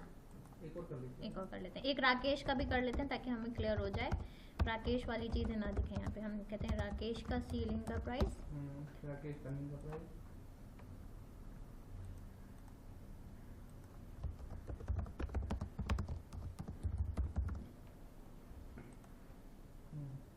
ठीक है, और ये भी आप मटेरियल के हिसाब से कैलकुलेशन कर रहे हैं, तो will make everything material. Everything material। यहाँ पे हम रेट्स मेंशन कर देते हैं, लेट्स से 100, 200, राइट। 300 एंड 400, ठीक है।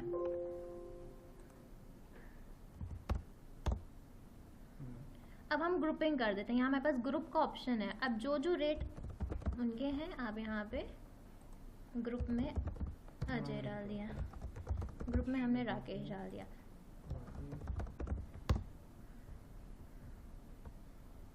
अब रिसोर्स ग्रुप के हिसाब से अगर फिल्टर करने हो टास्क इन्वेंटरी होगा ना कुछ नहीं, यहाँ से आप फिल्टर कर सकते हैं। बाकी आपको जो आप कह रहे हो, ये आपका रिसोर्स यूसेज पे जब हम जाते हैं, अभी रिसोर्स असाइन नहीं है। हाँ, रिसोर्स असाइन नहीं है ना अभी हमारे यहाँ।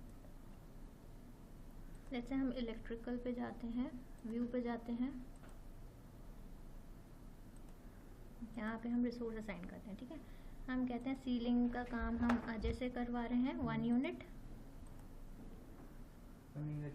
पनिंग राकेश से करा लेते हैं, 3 यूनिट काम हम इनसे करवा रहे हैं, ठीक है। कुछ और काम भी हम डिफाइन कर लेते हैं, जैसे HVAC में हम कह रहे हैं अजय से पनिंग करवा रहे हैं,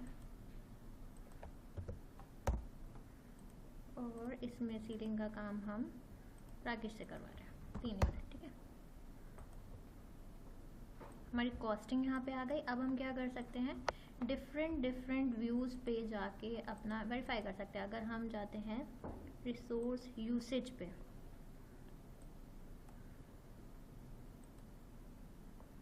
तो यहाँ से जैसे हम अगर बात करें, यहाँ हमें डिटेल दिख जाएगी कि जैसे अगर हम बात करें अजय की, हम कह रहे थे अजय पनिंग, यहाँ हम डिटेलिंग में देख सकते हैं अजय पनिंग हमने कौन कौन से टास्क में यूज़ कर रखा है।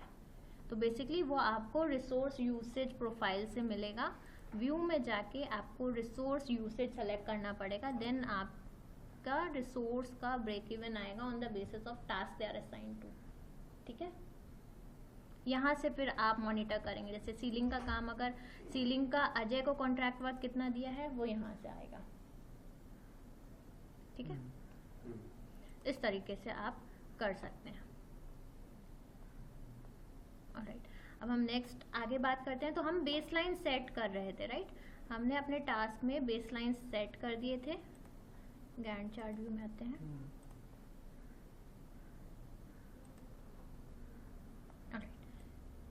तो इस पे हमने बात करी थी, क्रिटिकल नॉन क्रिटिकल टास्क हमें यहाँ से दिख रहे हैं, बट अभी तक हमने अपडेट्स करना स्टार्ट नहीं करा था, ठीक है। तो हम प्रोजेक्ट में गए थे, सेट बेसलाइन पे गए थे, और हमने एंटायर प्रोजेक्ट के लिए अपना बेसलाइन सेट कर दिया, ठीक है। बाय डिफॉल्ट बेसलाइन दिखेगा नहीं, तो हमें क्या करना पड़ा था, ट्रैक पे जाएंगे। ट्रैकिंग गैंट को आप इनेबल करेंगे, यहाँ से आपको बेसलाइन दिखना स्टार्ट हो जाएगा, ठीक है। अब हम बात करेंगे एक्चुअल में हमारे अपडेशन पार्ट की, कि now we will try to move into updates, ठीक है। तो we will come to this segment जहाँ हम टास्क अपडेशंस की बात करते हैं। तो लेट्स से हमारा जो पहला काम है सिविल मॉडिफिकेशन वर्क, हम अगर हमें ये मेंशन करना है कि ये कितना हुआ, तो शेड्यूल ग्रुप में आपको यहाँ पे कुछ डिफ़ॉल्ट कंप्लीशंस दिखा रहा है। बाय डिफ़ॉल्ट 0% कंप्लीटेड हैं टास्क। अगर हम कहते हैं कि सिविल मॉडिफिकेशन 25% कंप्लीट हो गया है एज पर दी शेड्यूल, तो आप क्या कर सकते हो, यहाँ से 25 सेलेक्ट कर सकते हो। हम कहते हैं 50%, लेट्स से हम कह रहे हैं कि ये सिविल मॉडिफिकेशन वाला काम हमारा 100% हो गया है, तो हम क्या कहेंगे, we will just select this 100%। अब यहाँ पे हम एंड बीच में हमें 60 40 या कुछ ऐसे और परसेंटेज वो भी कर सकते हैं। हम कुछ कॉलम्स इंसर्ट करते हैं, जैसे परसेंटेज कंप्लीट। अगर हमें कुछ डिफरेंट करना है, रादर देन 0 25 50, लेट्स से हम कहना चाहते हैं 10% काम हुआ है, तो आपको बेसिकली क्या करना पड़ेगा, यहाँ पे परसेंटेज कंप्लीट का कॉलम इनेबल करना है एंड उसमें आप मैनुअली मेंशन कर सकते हैं 10%, 12%, कितना परसेंट काम हुआ है। पर अगर ये परसेंटेज पे नहीं है, ये स्क्वायर फुट रनिंग मीटर, उस बेस पे इंडिपेंडेंट टास्क का यूनिट्स अलग अलग है। फॉर इंस्टेंस अगर मैं कहीं प्लास्टर कर रहा हूँ वॉल पे, मैं रूम में कर रहा हूँ, ये एक रूम में ये वाली दीवार मेरी 100 स्क्वायर फीट की है, ठीक है, 100 स्क्वायर फीट हुआ, तो मैं इधर 100 स्क्वायर फीट डालूंगा, पर ओवरऑल क्वांटिटी रूम की डली हो से अगर 400 स्क्वायर फीट की वॉल में मेरा 400 स्क्वायर फीट मेरी बेसिकली ये कहना चाह रहा है कि इसकी इलेक्ट्रिकल की क्वांटिटी थी 400 स्क्वायर फीट, अब ये स्क्वायर फीट में ही मेजर कर रहा है कि 20 स्क्वायर फीट आज हुआ, 40 स्क्वायर फीट कल हुआ, 30 स्क्वायर फीट नेक्स्ट डे हुआ। बट Then- क्या हुआ आगे बेसिकली मैं बताता हूँ, घूम करके वापस डीपीआर पे कर रहा है। हाँ समझ गई मैं। देखिए अभी क्या है, ये आपके काम के क्वांटिटी के हिसाब से कैलकुलेशंस हो रहे हैं, है ना, कितना परसेंट हो गया। अगर हम कोई भी टास्क को ओपन करें एंड हम जनरल टैब में आए, ये परसेंटेज कंप्लीट हुई है पर 0% वो आप ये आसान कर सकते हैं कि अलग से आप बना लो आपको भी परसेंटेज तो परसेंटेज ही है। परसेंटेज है। अभी देखो अभी क्या है ना, हमारा जो भी काम हम कर रहे हैं हम परसेंटेज के हिसाब से बता रहे हैं। उसमें दूसरा तरीका एक ये भी होता है, let me go to details,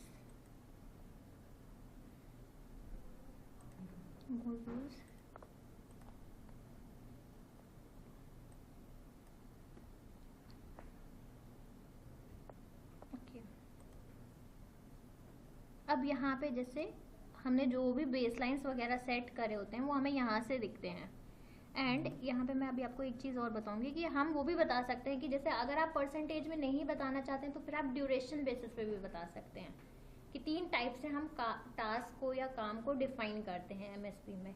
एक आपका आता है वर्क के टर्म्स में, एक आता है यूनिट्स के टर्म में, तीसरा आता है आपका ड्यूरेशन के टर्म्स में। तो इन 3 तरीकों से हम काम को डिफाइन करते हैं और उसके बेसिस पे हम अपडेशंस करते हैं। सपोज हमें दोनों रखने हैं, परसेंटेज भी रखना है बट वर्क वाइज वैल्यूज भी चाहता हूँ मैं कि मेरी क्वांटिटी थी 1000 स्क्वायर फीट, तो टास्क स्पेसिफिक 60% का मतलब होगा 600 स्क्वायर फीट हैव कंप्लीटेड। हाँ मतलब ये चीज़ थोड़ा सा जैसे प्रोजेक्ट में इवैल्यूएशन के टाइम पे आपको थोड़ा सा तो सेट करना पड़ेगा कि लाइक अगर आपका वॉल था इतना होना चाहिए था, इतना रह जाता है, तो यूनिट्स के बेसिस पे आप यहाँ से टास्क टाइप डिफाइन कर सकते हैं कि आपको 100% वो डिफाइन नहीं करता ना कि वॉल्यूम क्या था काम का। अब इंटीरियर कंस्ट्रक्शन फील्ड में तो क्वांटिटी मेजर की जाती है कि यार 4000 स्क्वायर फीट प्लास्टर करना था, 60% कर लिया है और 4000 आया कहाँ पे पहले तो अब आप देखिए यहाँ पे क्वांटिटी का भी होना चाहिए। मैं समझ गया आपके पॉइंट कि जब हमने रिसोर्स यहाँ एलोकेट किया था ना, तब हमने मेंशन करी थी एक चीज़ कि ये रिसोर्स कितना यूज़ करने वाले हैं। तो ये जो परसेंटेज कैलकुलेशन हमारा हो रहा है ये उसके बेसिस पे ही हो रहा है कि जैसे टोटल हमने यहाँ पे 2 रिसोर्स लगाए थे और हमने यहीं पे डिफाइन किया था कि इस कितने आदमी हमें इसके चाहिए, कितने आदमी हमें उसके चाहिए। वो तो कॉस्ट में इम्पैक्ट आ गया। हाँ। बट अगर मैं सामने यहाँ देखना चाहूँ कि हाँ ठीक है क्वांटिटी क्या थी और कितना अचीव कर चुका हूँ वो कहाँ, कितना अचीव हो रहा है वो तो आपको यहाँ से दिख रहा है ना। 100% या 10% का मतलब क्वांटिटी का वॉल्यूम किसी को नहीं पता है। मैं समझ गया, आप यूनिट के बेसिस पे यहाँ भी चेक करना चाहते हैं rather देन परसेंटेजेस। हाँ। ठीक है, विल चेक ऑन दैट कि हम उस पार्ट पे कैसे आएंगे। पहले तो हम व्यू में जाके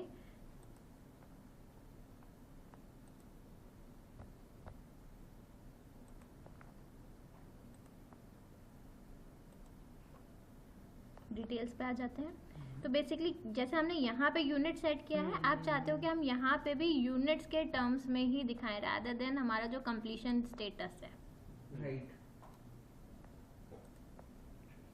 तो हर बार तो वो शीट पोस्ट में सब साइन के बैठा, मैं फिर हर बार तो शीट खोल के नहीं दिखाऊंगा किसमें कितना ले रखा है। 7000 स्क्वायर फीट क्वांटिटी है, वो सामने लिखी होगी तभी तो 10% डिफाइन होगा कि हाँ ये 10% हुआ भी है या हुआ ही नहीं, अपनी तरफ से लिख दिया 10%, 20%, 25%। पॉइंट यह है सॉफ्टवेयर में आपको कहीं ये लिखने का, मैं समझ गई आपका पॉइंट कि ये 10%, क्योंकि अल्टीमेटली एक बंदा ही इंसर्ट करेगा, जस्ट टू वेरीफाई कि उस बंदे ने सही इंसर्ट करा है या नहीं।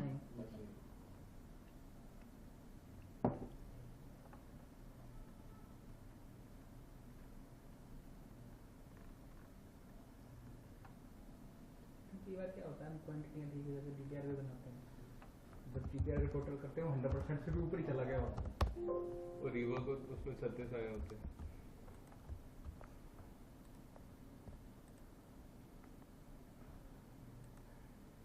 मतलब रिवर्स पास नहीं करवाया।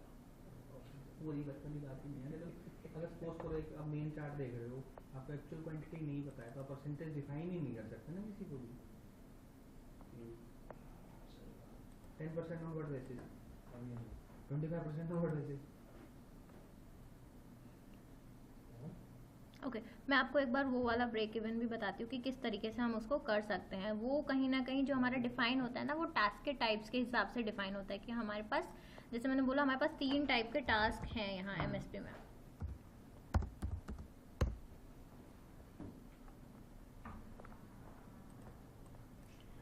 पहला वाला जो टाइप है वो है on the basis of work, हम काम को डिफाइन कर सकते हैं।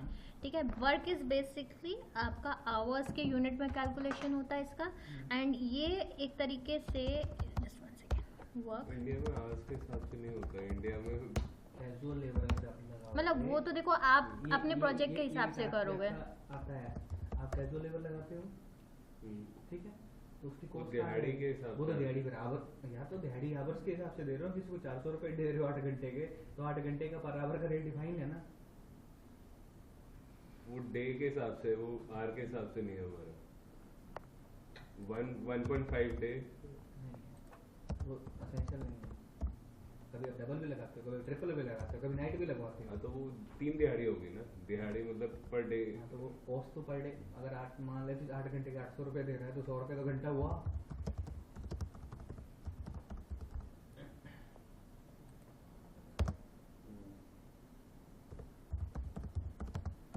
प्रोजेक्ट बनाते ही रह जाएंगे हम, प्रोजेक्ट मैनेज हो जाएगा, इतना बहुत नहीं है। इट्स लाइक एक बार हो जाता है फिर दिक्कत नहीं आएगी।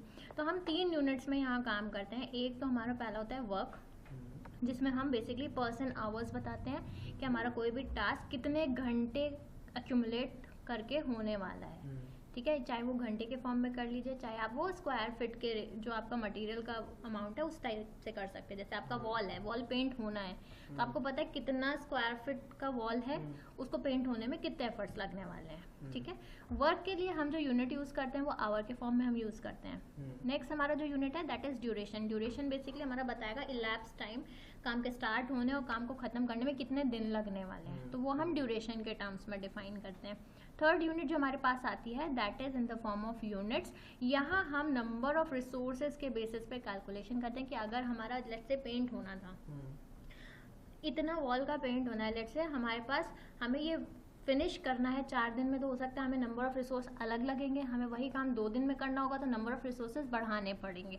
तो वो चीज़ें हमारे यूनिट से गवर्न होते हैं। तो ये 3 तरीके से हम टास्क को डिफाइन करते हैं। तो अगर हम किसी भी टास्क में जाएं,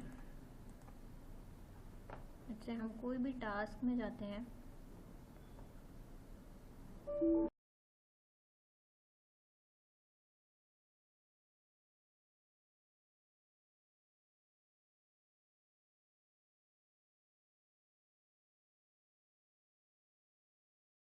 आप करेंगे।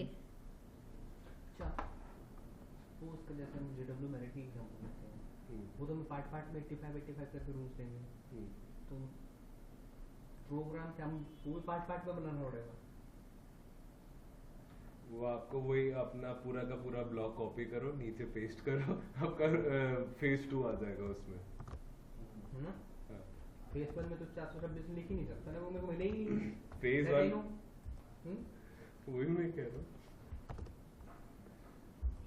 और आपको उसमें भी यूनिट जैसे आपने करा प्रोटेक्शन, उसमें आपको डिवाइडेड बाय 85 करके। अरे इसमें असाइनमेंट ही कितने आदमी को जाएगी, वो 85 कमरे 10 कॉन्ट्रैक्टर के बीच में डिवाइड होंगे, पता पर डे 50,000 की पेनल्टी है अगर आपने डिबेट किया तो। ठीक है, तो हम अपडेशंस की बात कर रहे थे, राइट? बेसलाइन सेट कर दी हमने। बेसलाइन सेट कर दी और अब हमने अपडेट करना स्टार्ट कर। लेट्स से हम कहते हैं ये टास्क हमारा 50% हो गया, तो पहले हम गैंट चार्ट के रिस्पेक्ट में चेंजेस देख लेते हैं एक बार, फिर हम आपके वाला जो कस्टमाइजेशन है उसकी बात करेंगे, ठीक है? बिल्कुल।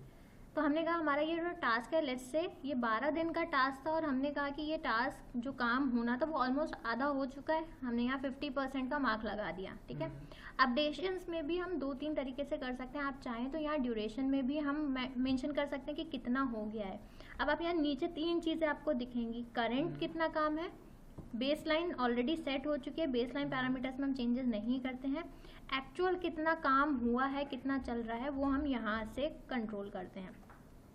जैसे हम जाते हैं वर्क पे, हमने कहा वर्क होना चाहिए था 1 यूनिट, यानी अजय का जो काम है, जो भी हमने यूनिट्स डिफाइन करे थे उसमें से अजय का आधा काम हो चुका है, तो आप चाहो तो वर्क के फॉर्म में देना है तो आप यहाँ दे सकते हैं। अगर आप चाहते हो परसेंटेज में ना देना पड़े और मैं वर्क यूनिट्स में दे दूँ तो वो आप यहाँ से देंगे।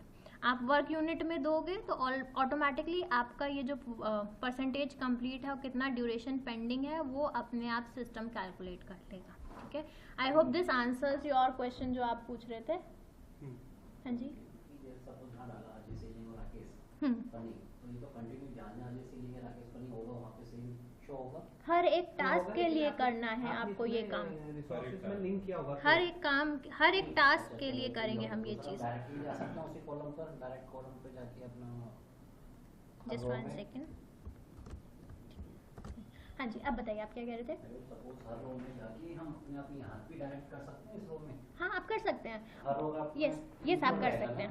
हाँ, क्योंकि इससे तो फिर करेंगे सब में सेम हो जाएगा ना, इंडिविजुअल करना चाहता हूँ नहीं, आप अब देखो अभी कौन सा टास्क सेलेक्टेड है, HVAC। अगर आप यहाँ भी चेंजेस करोगे तो वो सिर्फ HVAC के लिए रिफ्लेक्ट करेगा, सारों के लिए नहीं करेगा, 1 by 1। और आप एक को करोगे, लेट्स से ये हमारा बेसलाइन, हमारा काम डिफाइंड था कि अजय के 1 यूनिट लगने वाले हैं, लेट्स से जब हमने काम किया तो हमें ज़्यादा यूनिट्स लगे हैं, तो हम यहाँ मेंशन कर सकते हैं एक्चुअल में कितने एफर्ट्स हमारे लगने वाले हैं।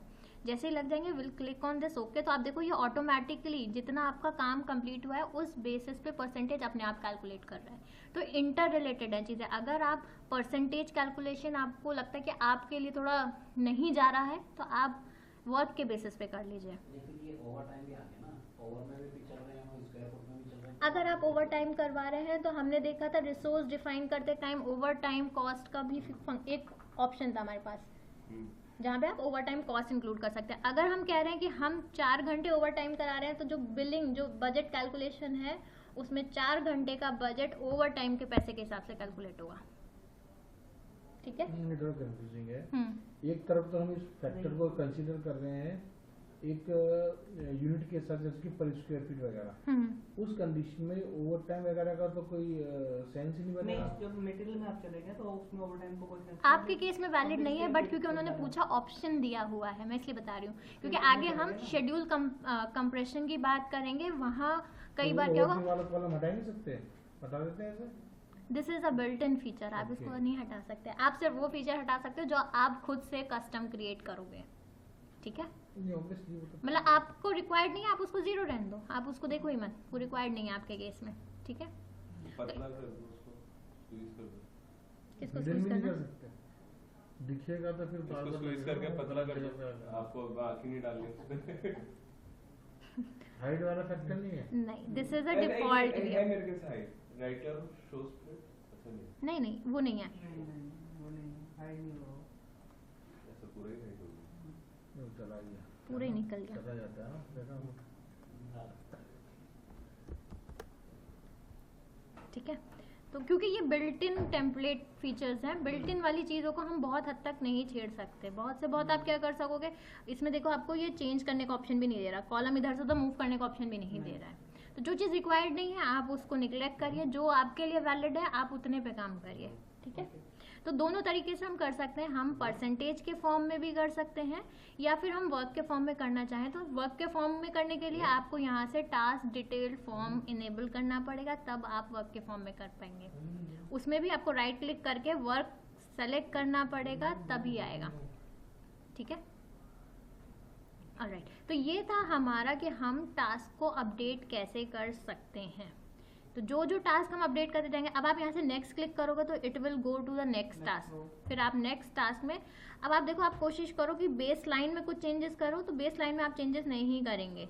आपको जो चेंजेस करने हैं बेसिकली वो एक्चुअल पैरामीटर्स में। आप देखो बेस लाइन में क्या है, आपका स्टार्ट और फिनिश डेट ऑलरेडी आ रहे हैं। ये डेट्स वो डेट्स हैं जो हमने बेस लाइन लॉक करते टाइम करे थे। यहाँ पे हम कुछ कॉलम्स और लेके आते हैं। हम यहाँ आपके पास बेस लाइन स्टार्ट,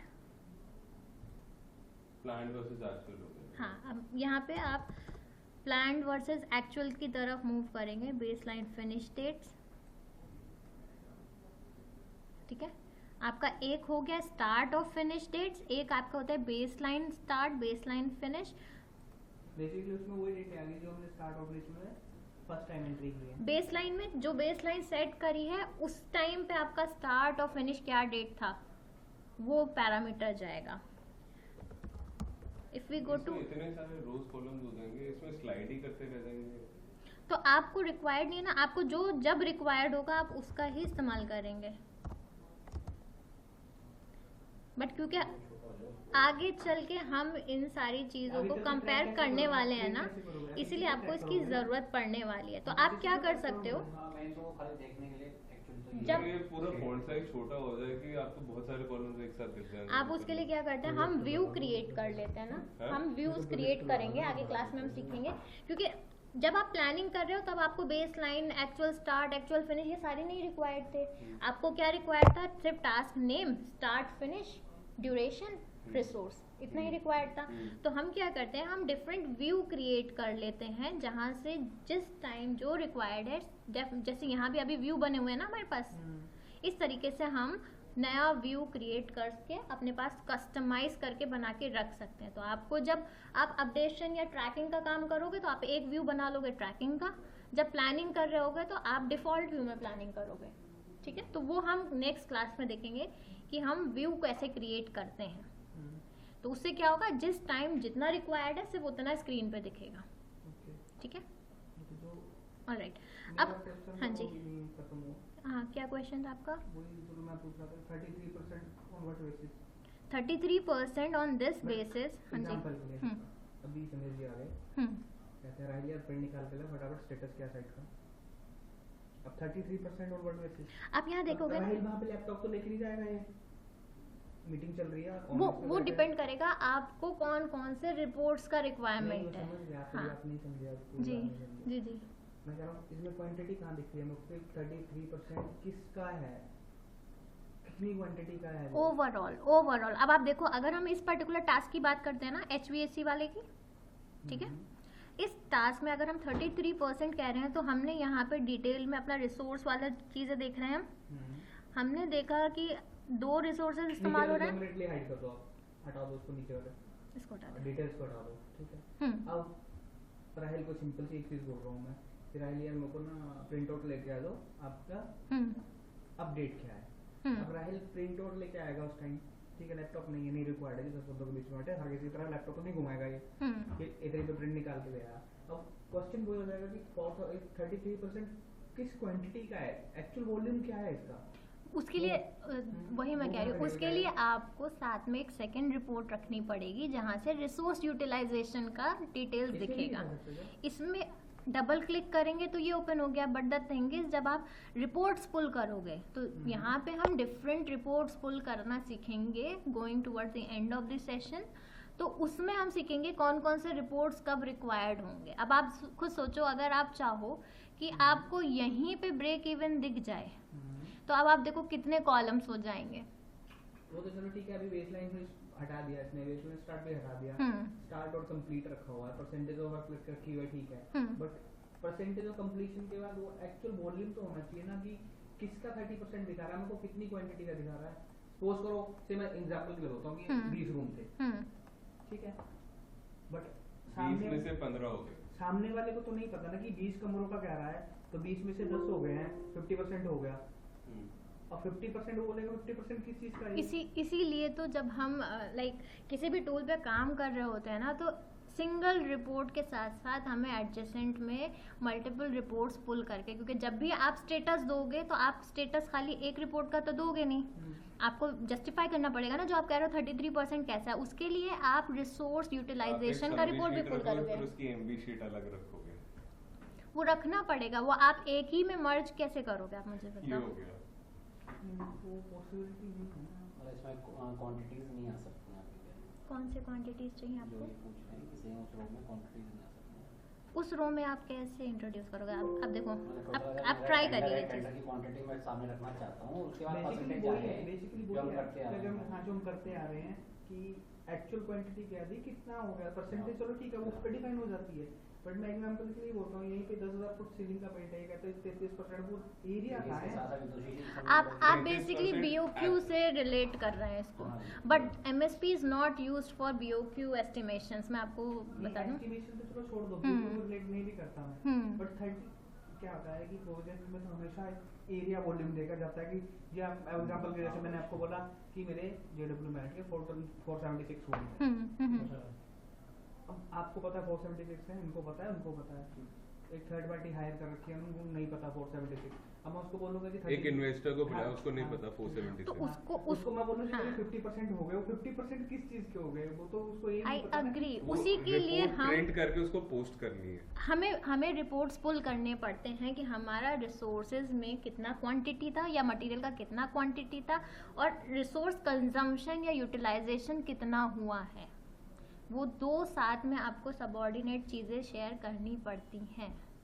अदरवाइज आप सोचो कि अगर आप चाहो, वो हम आगे ये भी देखेंगे कि अगर हमें कस्टम, क्योंकि बाय डिफ़ॉल्ट एमएसपी में आपको वो रिपोर्ट नहीं मिलेगा, आप देखो कस्टम रिपोर्ट्स पुल करना है तो हम कस्टम में वो चीज़ हालांकि देख सकते हैं कि हम अपने रिक्वायरमेंट के हिसाब से सेक्शंस या कॉलम्स कैसे ऐड कर सकते हैं। क्योंकि हमारी रिक्वायरमेंट के हिसाब से वो मेरे ख्याल से पता है वो रिपोर्ट्स, वो ये कस्टम हम रिपोर्ट्स अपने में इन पे करेंगे। एक ड्राफ्ट रेडी कर ले, फिर इनके साथ प्रोजेक्ट वाइज डिस्कस करेंगे to begin with, so that everyone is on the same page. Project wise इनके साथ बैठ के प्रोजेक्ट एमएसपी में जो भी हमने सेटअप करा है वो चल ठीक है, जो भी है लास्ट सेशन में एक बार वो पुल आउट कर लेंगे जैसे क्या करना है वो, क्योंकि देखो आप जो बात कर रहे हो वो मैं रिपोर्ट way forward सेक्शन की, बात हाँ, कर रहा हूँ कि वो हमें मैं और करना आप बैठ पड़ेगा। के इनके साथ कर लें कि हमने ये अपना प्रोग्राम अपने हिसाब से सेटअप करा।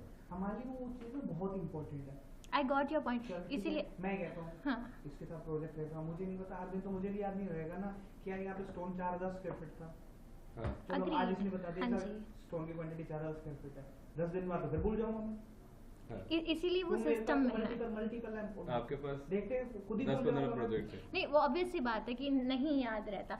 अब उसी लिए जब हम रिपोर्ट्स में आएंगे ना, तो कुछ बिल्ट इन रिपोर्ट्स मिलेंगे, कुछ कस्टम रिपोर्ट्स हम फिल करते हैं। उन कस्टम रिपोर्ट्स में हम देखेंगे कि हम रिसोर्स वाले पैरामीटर्स को किस तरीके से ला सकते हैं विदाउट पुलिंग दोज रिसोर्स। ये जो व्यू है इस पे वो लाना पॉसिबल नहीं है, बट हाँ जो आपका पॉइंट है वो रिपोर्ट जनरेशन के टाइम पे आएगा कि हम रिपोर्ट्स में कैसे पुल करेंगे कि हम एक रिपोर्ट में डिफरेंट फीचर्स, डिफरेंट अलग अलग टैब्स के ऑप्शंस को दिखा पाएँ। वो रिपोर्ट्स में आएगा, ठीक है। दैट इज वो तब आएगा जब हम ट्रैकिंग भी कंप्लीट कर चुके होंगे, या हम ट्रैकिंग के साथ साथ स्टेटस रिपोर्ट जनरेशन की बात करेंगे, ठीक है। तो दैट इज लाइक वो नेक्स्ट वीक या नेक्स्ट टू नेक्स्ट सैटरडे का सेशन होने वाला है जहाँ हम रिपोर्ट्स पुल करेंगे, ठीक है। तो अभी हमने क्या किया, हमने बेसिकली देखना स्टार्ट किया कि हम जैसे जैसे अपडेट्स कर रहे हैं हमारा काम कितना हो गया, उसके हिसाब से हमें गैंट चार्ट पे ये कंप्लीशन या वो सारी चीज़ें दिख रही हैं। अब लेट्स से यहाँ तक हमने कर लिया था, अब हम एक पीओपी सीलिंग टास्क की बात करते हैं, क्योंकि ज़रूरी नहीं है सारे टास्क एक साथ ही स्टार्ट हों। अब हम कहते हैं लेट्स से हमारा ये जो काम होना था, मैं पहले इसका डिटेल्स लिख लेते हैं।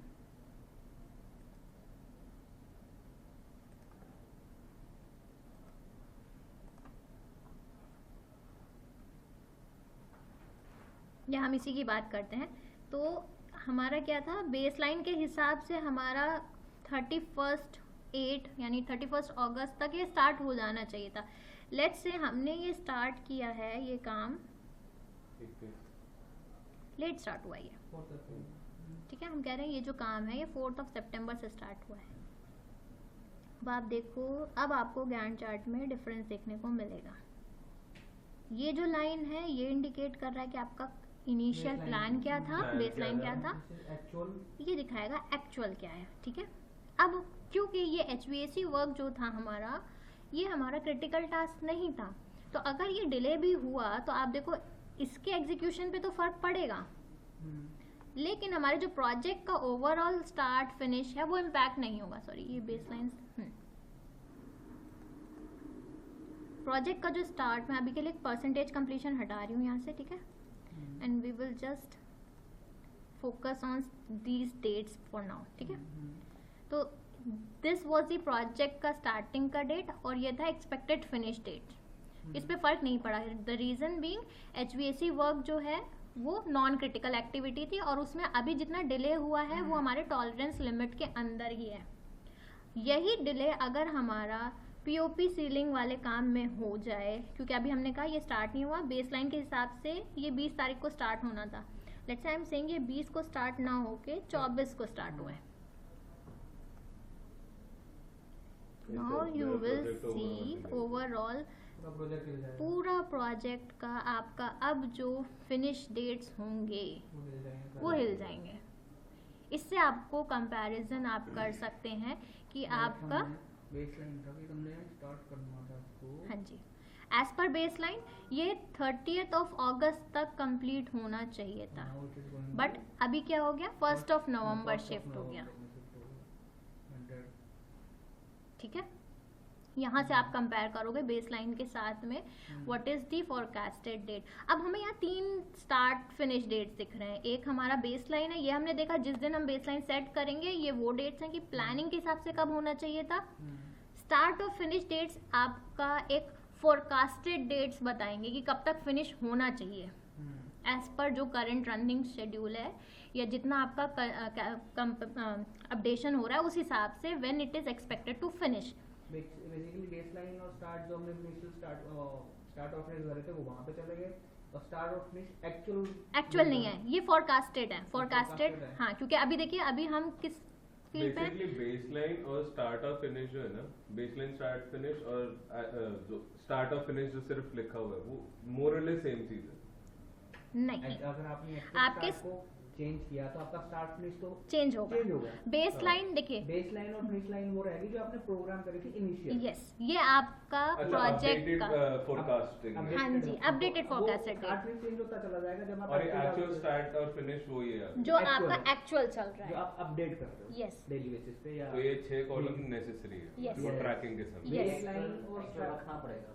हाँ जी। एक्चुअल उसमें आ गया ना, बेसलाइन फिनिश और बेसलाइन एक्चुअल तो वो बताएगा कितना। अभी देखो हमने बोला ये वाला टास्क पूरा कंप्लीट नहीं हुआ था तो आपका फिनिश डेट इसमें नहीं आ रहा है, एक्चुअल फिनिश डेट नहीं है क्योंकि ये एक्टिविटी कंप्लीट नहीं हुई है। Updated versus actual. Yes, but आप यहाँ देखोगे ये एक्सपेक्टेड कब है, इट इज एक्सपेक्टेड कि ये इस डेट तक फिनिश हो जाना चाहिए, तुम तो ओवरराइट कर रहे हो, मुझे सही पता चलता मुझे पुरानी डेट है ना। तो ये 6 डेट्स जो हैं बेसिकली 3 सेट ऑफ डेट्स आपको कंपैरिजन में हेल्प करते हैं अपने प्रोजेक्ट के ट्रैकिंग के टाइम। स्टार्टिंग में जो हमने किया उसमें सबसे पहले स्टार्ट एंड फिनिश आती है। Yes. इससे पहले हमें एक्चुअल एंड बेस और बेसलाइन ट्रैकिंग जब हम प्लानिंग कर रहे होते हैं तो बेसलाइन और एक्चुअल काम तो हो ही नहीं रहा तो हम उनको नहीं कंसीडर करते हैं। हम काम करते हैं फिनिश और स्टार्ट एंड फिनिश डेट्स में जो कि हमारे प्रोजेक्ट के फोरकास्टेड डेट्स होते हैं। जब बेसलाइन सेट कर देंगे तब ये वाली जो डेट्स होंगी ना इनिशियल डेट्स वो बेसलाइन हो जाएंगी और फिर उसके बाद जब ट्रैक कर रहे होगे तो ये अपडेट प्रोग्राम हो जाता है। तो आपका जो रियल टाइम अपडेट्स होंगे उनके बेसिस पे आपके फिनिश और स्टार्ट डेट्स मॉडिफाई होंगे, ठीक है। ऑलराइट, तो जब भी हम ये अपडेशन वाला पार्ट करते हैं तो हमने देखा हम क्या करेंगे, इंडिविजुअल टास्क में जा रहे थे और हम यहाँ एक्चुअल वाला पैरामीटर सेलेक्ट करते हैं एंड हम चेंजेस करना स्टार्ट करते हैं, ठीक है। इस तरीके से 1 बाय 1 हम सारे टास्क के लिए ये परफॉर्म करते हैं। डेली मेरे को 500 लाइन आइटम के बीच में स्विच करना पड़ेगा। नॉट एवरी आइटम, अभी जिस आइटम तक आप पहुंचे ही नहीं है तो उस पर कोई अपडेट्स नहीं होंगे, वहां जाने की जरूरत नहीं है। वो सर आपने प्लानिंग कर ली, अब तेरी खाली चली फ्रेमिंग रही है, तो बाकी आइटम कैसे अपडेट करते हैं? तो फिल्टर है जो हमको हटा दूं पहले। हाँ? जरूरत ही नहीं है। हाँ? उसकी डेट ही निकल गई स्टार्ट होने की। तो आप एक्चुअल स्टार्ट डेट में धरोगे ना? हाँ, जिन जिन पैरामीटर्स पे आप काम कर रहोगे टास्क पे, आप वही तो अपडेट करोगे। जिस पे काम नहीं हो रहा फिल्टर वो करके हटा के उन जो चल रहे हैं उनको हटाना हो हटा दो, रखे रहने देना हो रखे रहने दे सकते हो, दैट इज अप टू तो यू। उसमें कोई एक ऐसा फिल्टर है करंट टास्क जो चालू हुआ है, उसको कैसे पता करें? Current and next task. तो आप क्या करोगे, यहाँ पे हमने फिल्टर में एक इनकम्प्लीट टास्क देखा था, बोलो वो लगा लो। जैसे जैसे टास्क कंप्लीट होते जाएंगे वो आपके फिल्टर से हटते चले जाएंगे। ये कर सकते हैं आप। टास्क पे तो लेट हो रहा होगा दिखा देगा। हाँ, जो टास्क अपने टाइमलाइन से लेट स्टार्ट हो रहा है या लेट एंड हो रहा है वो आपको यहाँ से दिख जाएंगे। एक्चुअल स्टार्ट ही लेट हुआ, एक्चुअल सेकंड को सितंबर को स्टार्ट ही नहीं हुआ, 30 सितंबर को स्टार्ट होगा, वो लेट टास्क में आ जाएगा। ठीक है, तो वो आप फिल्टर अपने रिक्वायरमेंट के हिसाब से पुल कर सकते हैं। क्या चीज? टास्क रेंज, टास्क आईडी आपको आप- 5 से आप- 15 आपको कौन से- आइटम हाँ। टास्क के बीच के जो भी आइटम है वो सारे आपको देखने हैं। कौन से आईडी से लेके किस आईडी तक का लेना है, 10 to 20 एक से 10 नहीं चाहिए। बहुत सारे फिल्टर्स आप यहाँ से लगा सकते हैं। तो इस तरीके से हमने देखा हम टास्क को अपडेट कैसे करते हैं, टास्क को भी प्लस आपके टास्क में रिसोर्सेज को भी। हमने रिसोर्सेज के साथ एक कॉस्ट का पैरामीटर और देखा था, क्योंकि कई बार क्या होता है, हमने जब कॉस्ट कैलकुलेशन देखा था, जो हमने प्लानिंग करी थी उस हिसाब से हमारा यहाँ कॉस्ट आ रहा था। तो क्वेश्चन अगला ये है। हाँ, हम राइट क्लिक करके कॉस्ट पे जाते हैं। कॉस्ट में हमारे पास अब आप देखो एक बेसलाइन कॉस्ट आ रहा है। हाँ, तो बेसिकली बेसलाइन कॉस्ट क्या हो गया, पूरी प्रोग्राम की। हाँ, जो हमने प्लानिंग के टाइम बोला था कि दिस मच अमाउंट का हमें पैसा लगने वाला है। अब लेट से जब हमने काम किया, एक्चुअल कॉस्ट में हम एक्चुअल कितना कंज्यूम हुआ उसमें से वो मेंशन करते हैं। जैसे लेट से अजय पनिंग में, क्योंकि हमने यहाँ पे चेंजेस करे थे, लेट से हम इसकी बात करते हैं राकेश सीलिंग का। राकेश सीलिंग में हमने बोला, हमने 900 रुपये का बजट लिया था कि हम इनका काम 900 रुपये में करवाना है। अगर हमें 900 से ज़्यादा लगा है तो हम वो मेंशन कर सकते हैं, या हमें एक्चुअल में आएंगे और हमने कहा हमें just 1 minute।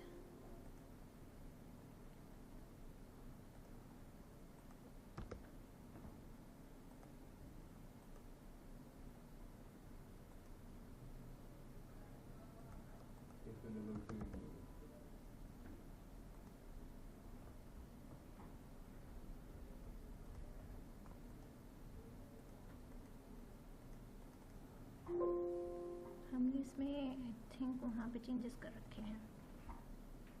By default fix unit ही है, ये तो ठीक है। स्टार्ट ये हो आप चुका है। यूनिट्स चेंज करोगे ना इसमें, फिर यूनिट्स फिर वो अपने आप अपडेट करेंगे। यूनिट भी चेंज करनी है, यूनिट तो 3 ही है, हम कॉस्ट दे रहे हैं, कॉस्ट चेंज हो गई। दिहाड़ी के Okay. प्राइसेस चेंज हो गए। अच्छा दिहाड़ी भी है। हमें ये भी बताना पड़ेगा ना कितना काम, कितना वर्क हुआ है। अब लेट्स से हमें दोनों चीज़ें मेंशन करनी पड़ेगी ना, बिना काम कराए तो हम कॉस्ट नहीं बोल सकते ना। तो हमने बोला कि हमारा यहाँ पे जो काम होना था वो 3 यूनिट का होना था, लेकिन अभी काम हुआ है 1 यूनिट का। उस 1 यूनिट के परटेनिंग कॉस्ट एक मिनट, इसको 3 ही मान लीजिए आप। 3 ही है। हाँ 3 ही मान लो, उस काम भी उसने 3 यूनिट। चलिए हम कहते हैं हाँ, उसने 3 यूनिट काम कर दिया है, ठीक है। अब हम राइट क्लिक करते हैं, कॉस्ट फीचर पे आते हैं। ठीक है, अब मैं कहता हूँ 900 के बजाय मुझे करते करते उसका रेट ही चेंज हो गया। नहीं, चेंज हो गया तो वो आप एक्चुअल कॉस्ट में फिल करते हैं। कैसे मैं एक बार करेंगे? चेक कर रही हूँ यहाँ पे, ये मुझे अलाउ क्यों मैं नहीं कर कहता रहा हूँ है। 900 के बजाय नहीं, लास्ट में कहता जी 100 रुपये रनिंग फिट की जगह नहीं, नुकसान हो गया 110 कर दो अब इसको से।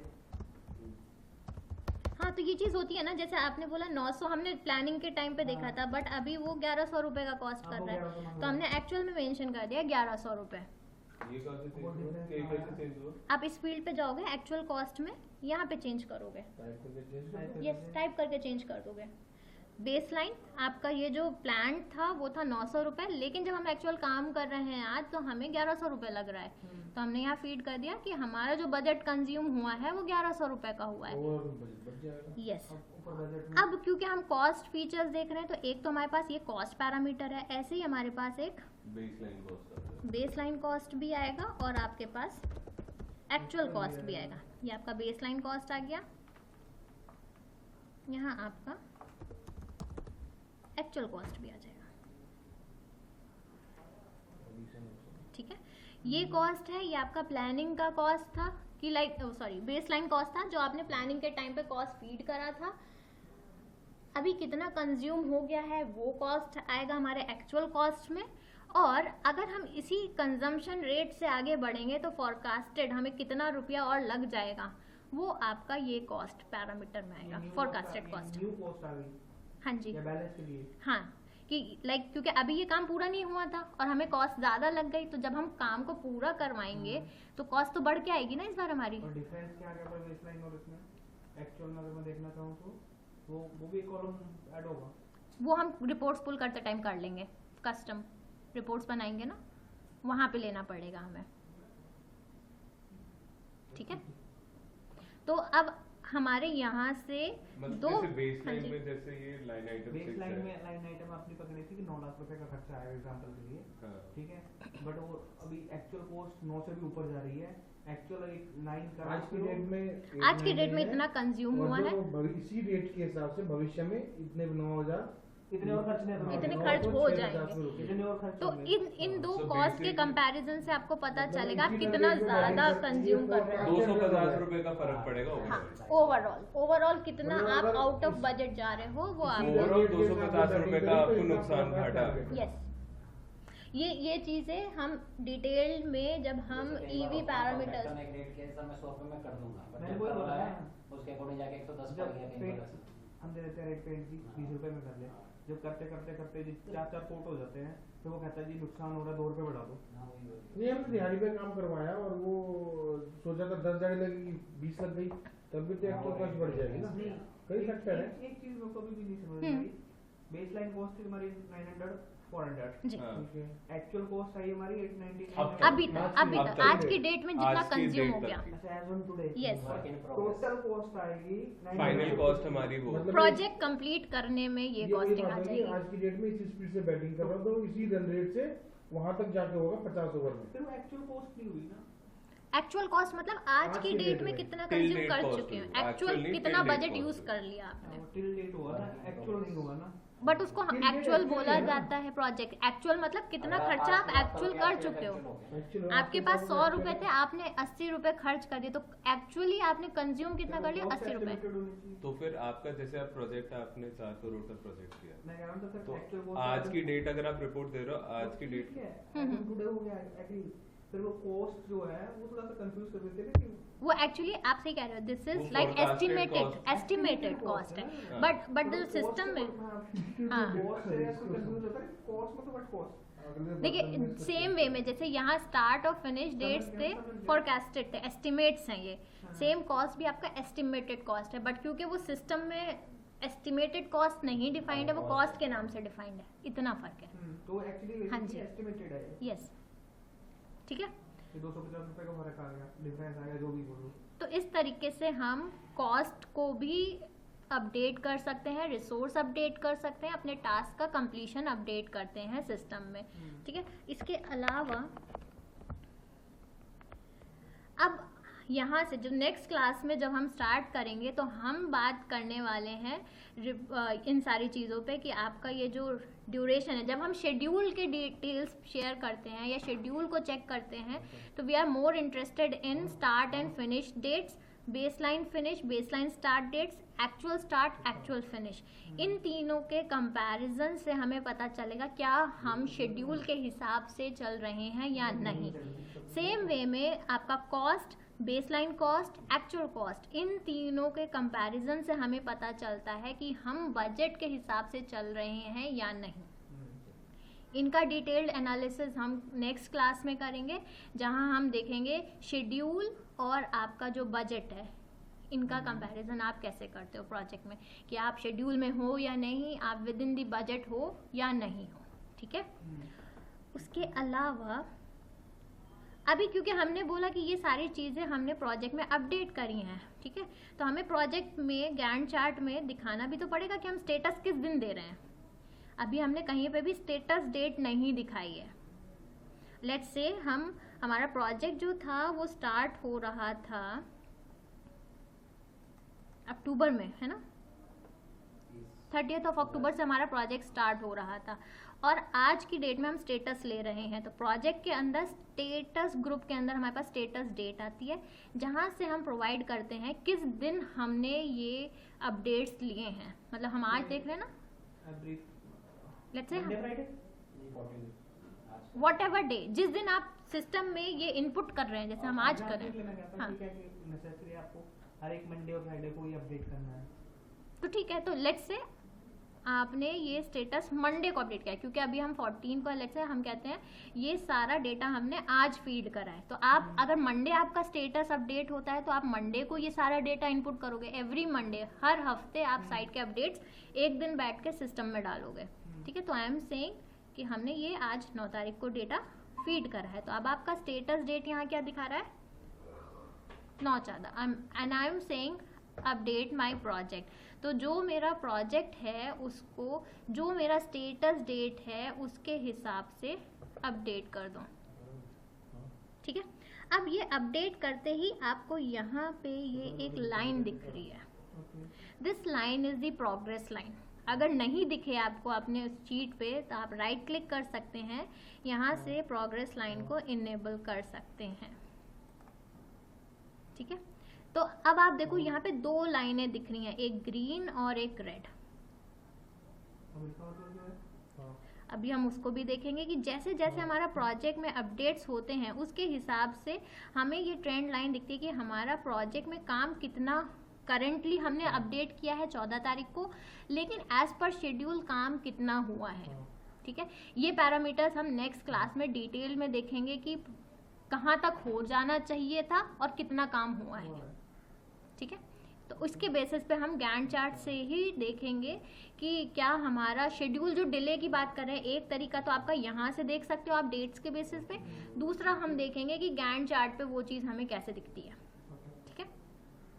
एक आपका शेड्यूल प्रोग्रेस होगी, एक होगा अभी एज पर शेड्यूल आप कितना आगे हैं या कितना पीछे काम चल रहा है। ऑलराइट, तो कॉस्ट मैनेजमेंट भी हमने देख लिया, टास्क और रिसोर्स अपडेशन हमने देख लिया। एक बात हम और कर लेते हैं, शेड्यूल कंप्रेशन की। कई बार क्या होता है, जैसे हम शेड्यूल से बहुत पीछे पहुंच गए अगर, तो हमें क्या करना पड़ता है, थोड़ा बहुत काम करके अपने शेड्यूल को वापस अलाइन करना पड़ता है। उस अलाइन करने के 2 तरीके होते हैं। पहला तरीका जो होता है that is called, 1 second, crushing. Crushing में बेसिकली क्या होता है, जैसे लेट्स से हमारा एक टास्क है जो 5 दिन का है, या विल से 10 डेज का टास्क है ये, एंड इस टास्क में हमारे 5 रिसोर्सेज लग रहे हैं, 5 बंदे काम कर रहे हैं। अगर हम इसको किसी तरीके से ब्रेक करके हम चाहते हैं कि हम इस काम को 5 दिन में करा दें, सो दैट हमारा शेड्यूल बहुत ज़्यादा डिले ना हो, हमारा प्रोजेक्ट बहुत डिले ना हो, तो हमें क्या करना पड़ता है, नंबर ऑफ रिसोर्सेज बढ़ाने पड़ते हैं। तो पहला तरीका तो ये है कि आप चाहते हैं 10 दिन का काम 5 दिन में हो जाए, तो एक तरीका क्या है, आप रिसोर्सेज का नंबर बढ़ा दें। जस्ट 1 सेकेंड, ठीक है। दूसरा तरीका क्या होगा, लेट्स से हमारे पास 2 टास्क हमारे चल रहे हैं जो कुछ इस तरीके के रिलेशन में थे, एफएस में लगे हुए थे 2 एक्टिविटीज़, ठीक है। ये हमारा पहला टास्क था 4 डेज का, ठीक है, जिसमें लेट्स से हमारे 4 रिसोर्सेज यूज़ हो रहे थे। दूसरा टास्क था हमारा 5 डेज का, एंड लेट्स से इसमें हमारे 5 रिसोर्सेज यूज़ हो रहे हैं। तो अगर हमें ओवरऑल जो ड्यूरेशन देखोगे आप, इन दोनों एक्टिविटीज़ का 9 डेज हो रहा है, एंड वी वांट कि किसी तरीके से हमें ये काम 5 डेज के अंदर अंदर शिफ्ट करने हैं। तो हम क्या करेंगे, we will try to do both the task parallelly. तो हम क्या कर सकते हैं, या तो हम रिलेशनशिप चेंज कर सकते हैं एफएस से SS, if it is possible. तो हम क्या करते हैं, जब भी हमें शेड्यूल को वापस ट्रैक पे लाना होता है, अगर हमारे पास फ्री रिसोर्सेज, मतलब रिसोर्सेज अवेलेबल हैं खाली, तो हम क्या कर सकते हैं, या तो रिसोर्सेज को बढ़ा सकते हैं, लोगों को बढ़ा सकते हैं, मैन पावर कैपेसिटी बढ़ा के कर सकते हैं।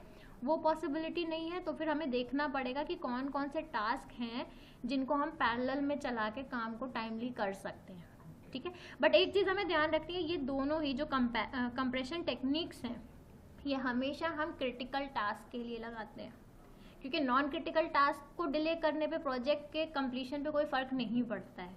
इंपॉर्टेंट होते हैं हमारे लिए क्रिटिकल टास्क कि उनको टाइमली अगर हम कर लेंगे तो हमारा प्रोजेक्ट का एग्जीक्यूशन स्टिल थोड़ा शेड्यूल में हम ला सकते हैं। तो ये शेड्यूल कंपैरिजन के जो तरीके हैं ये हमेशा क्रिटिकल टास्क के लिए ही लगाते हैं हम, ठीक है। और इनको करने के लिए तरीका सेम ही रहता है। हमने प्रोजेक्ट में क्रिएट करना सीखा था। अगर हमें नंबर ऑफ रिसोर्स बढ़ाने हैं तो हम क्या करेंगे, यहाँ से जाएंगे रिसोर्स शीट पे जाते हैं और जो भी हमारे टास्क में रिसोर्स असाइन होंगे, जैसे ये था ना, वर्क पे जाते हैं, हमारा इतना काम का वो था ना, तो वहाँ हम क्या करेंगे, मैन पावर बढ़ाएंगे बेसिकली। और कहीं पे हमारा ऐसा है कि मैन पावर नहीं बढ़ानी है, हमें टास्क का रिलेशनशिप चेंज करना है, तो हम क्या करेंगे, डिटेल्स में जाएंगे एंड रिलेशनशिप्स को मॉडिफाई करेंगे, क्योंकि हर एक टास्क लिंक्ड होगा। यप, प्रीडिसेसर से आप बेसिकली उसका टाइप चेंज कर देंगे, ठीक है, क्योंकि ये इंडिपेंडेंट थे, प्रीडिसेसर नहीं था। अब आप HVAC खोलोगे,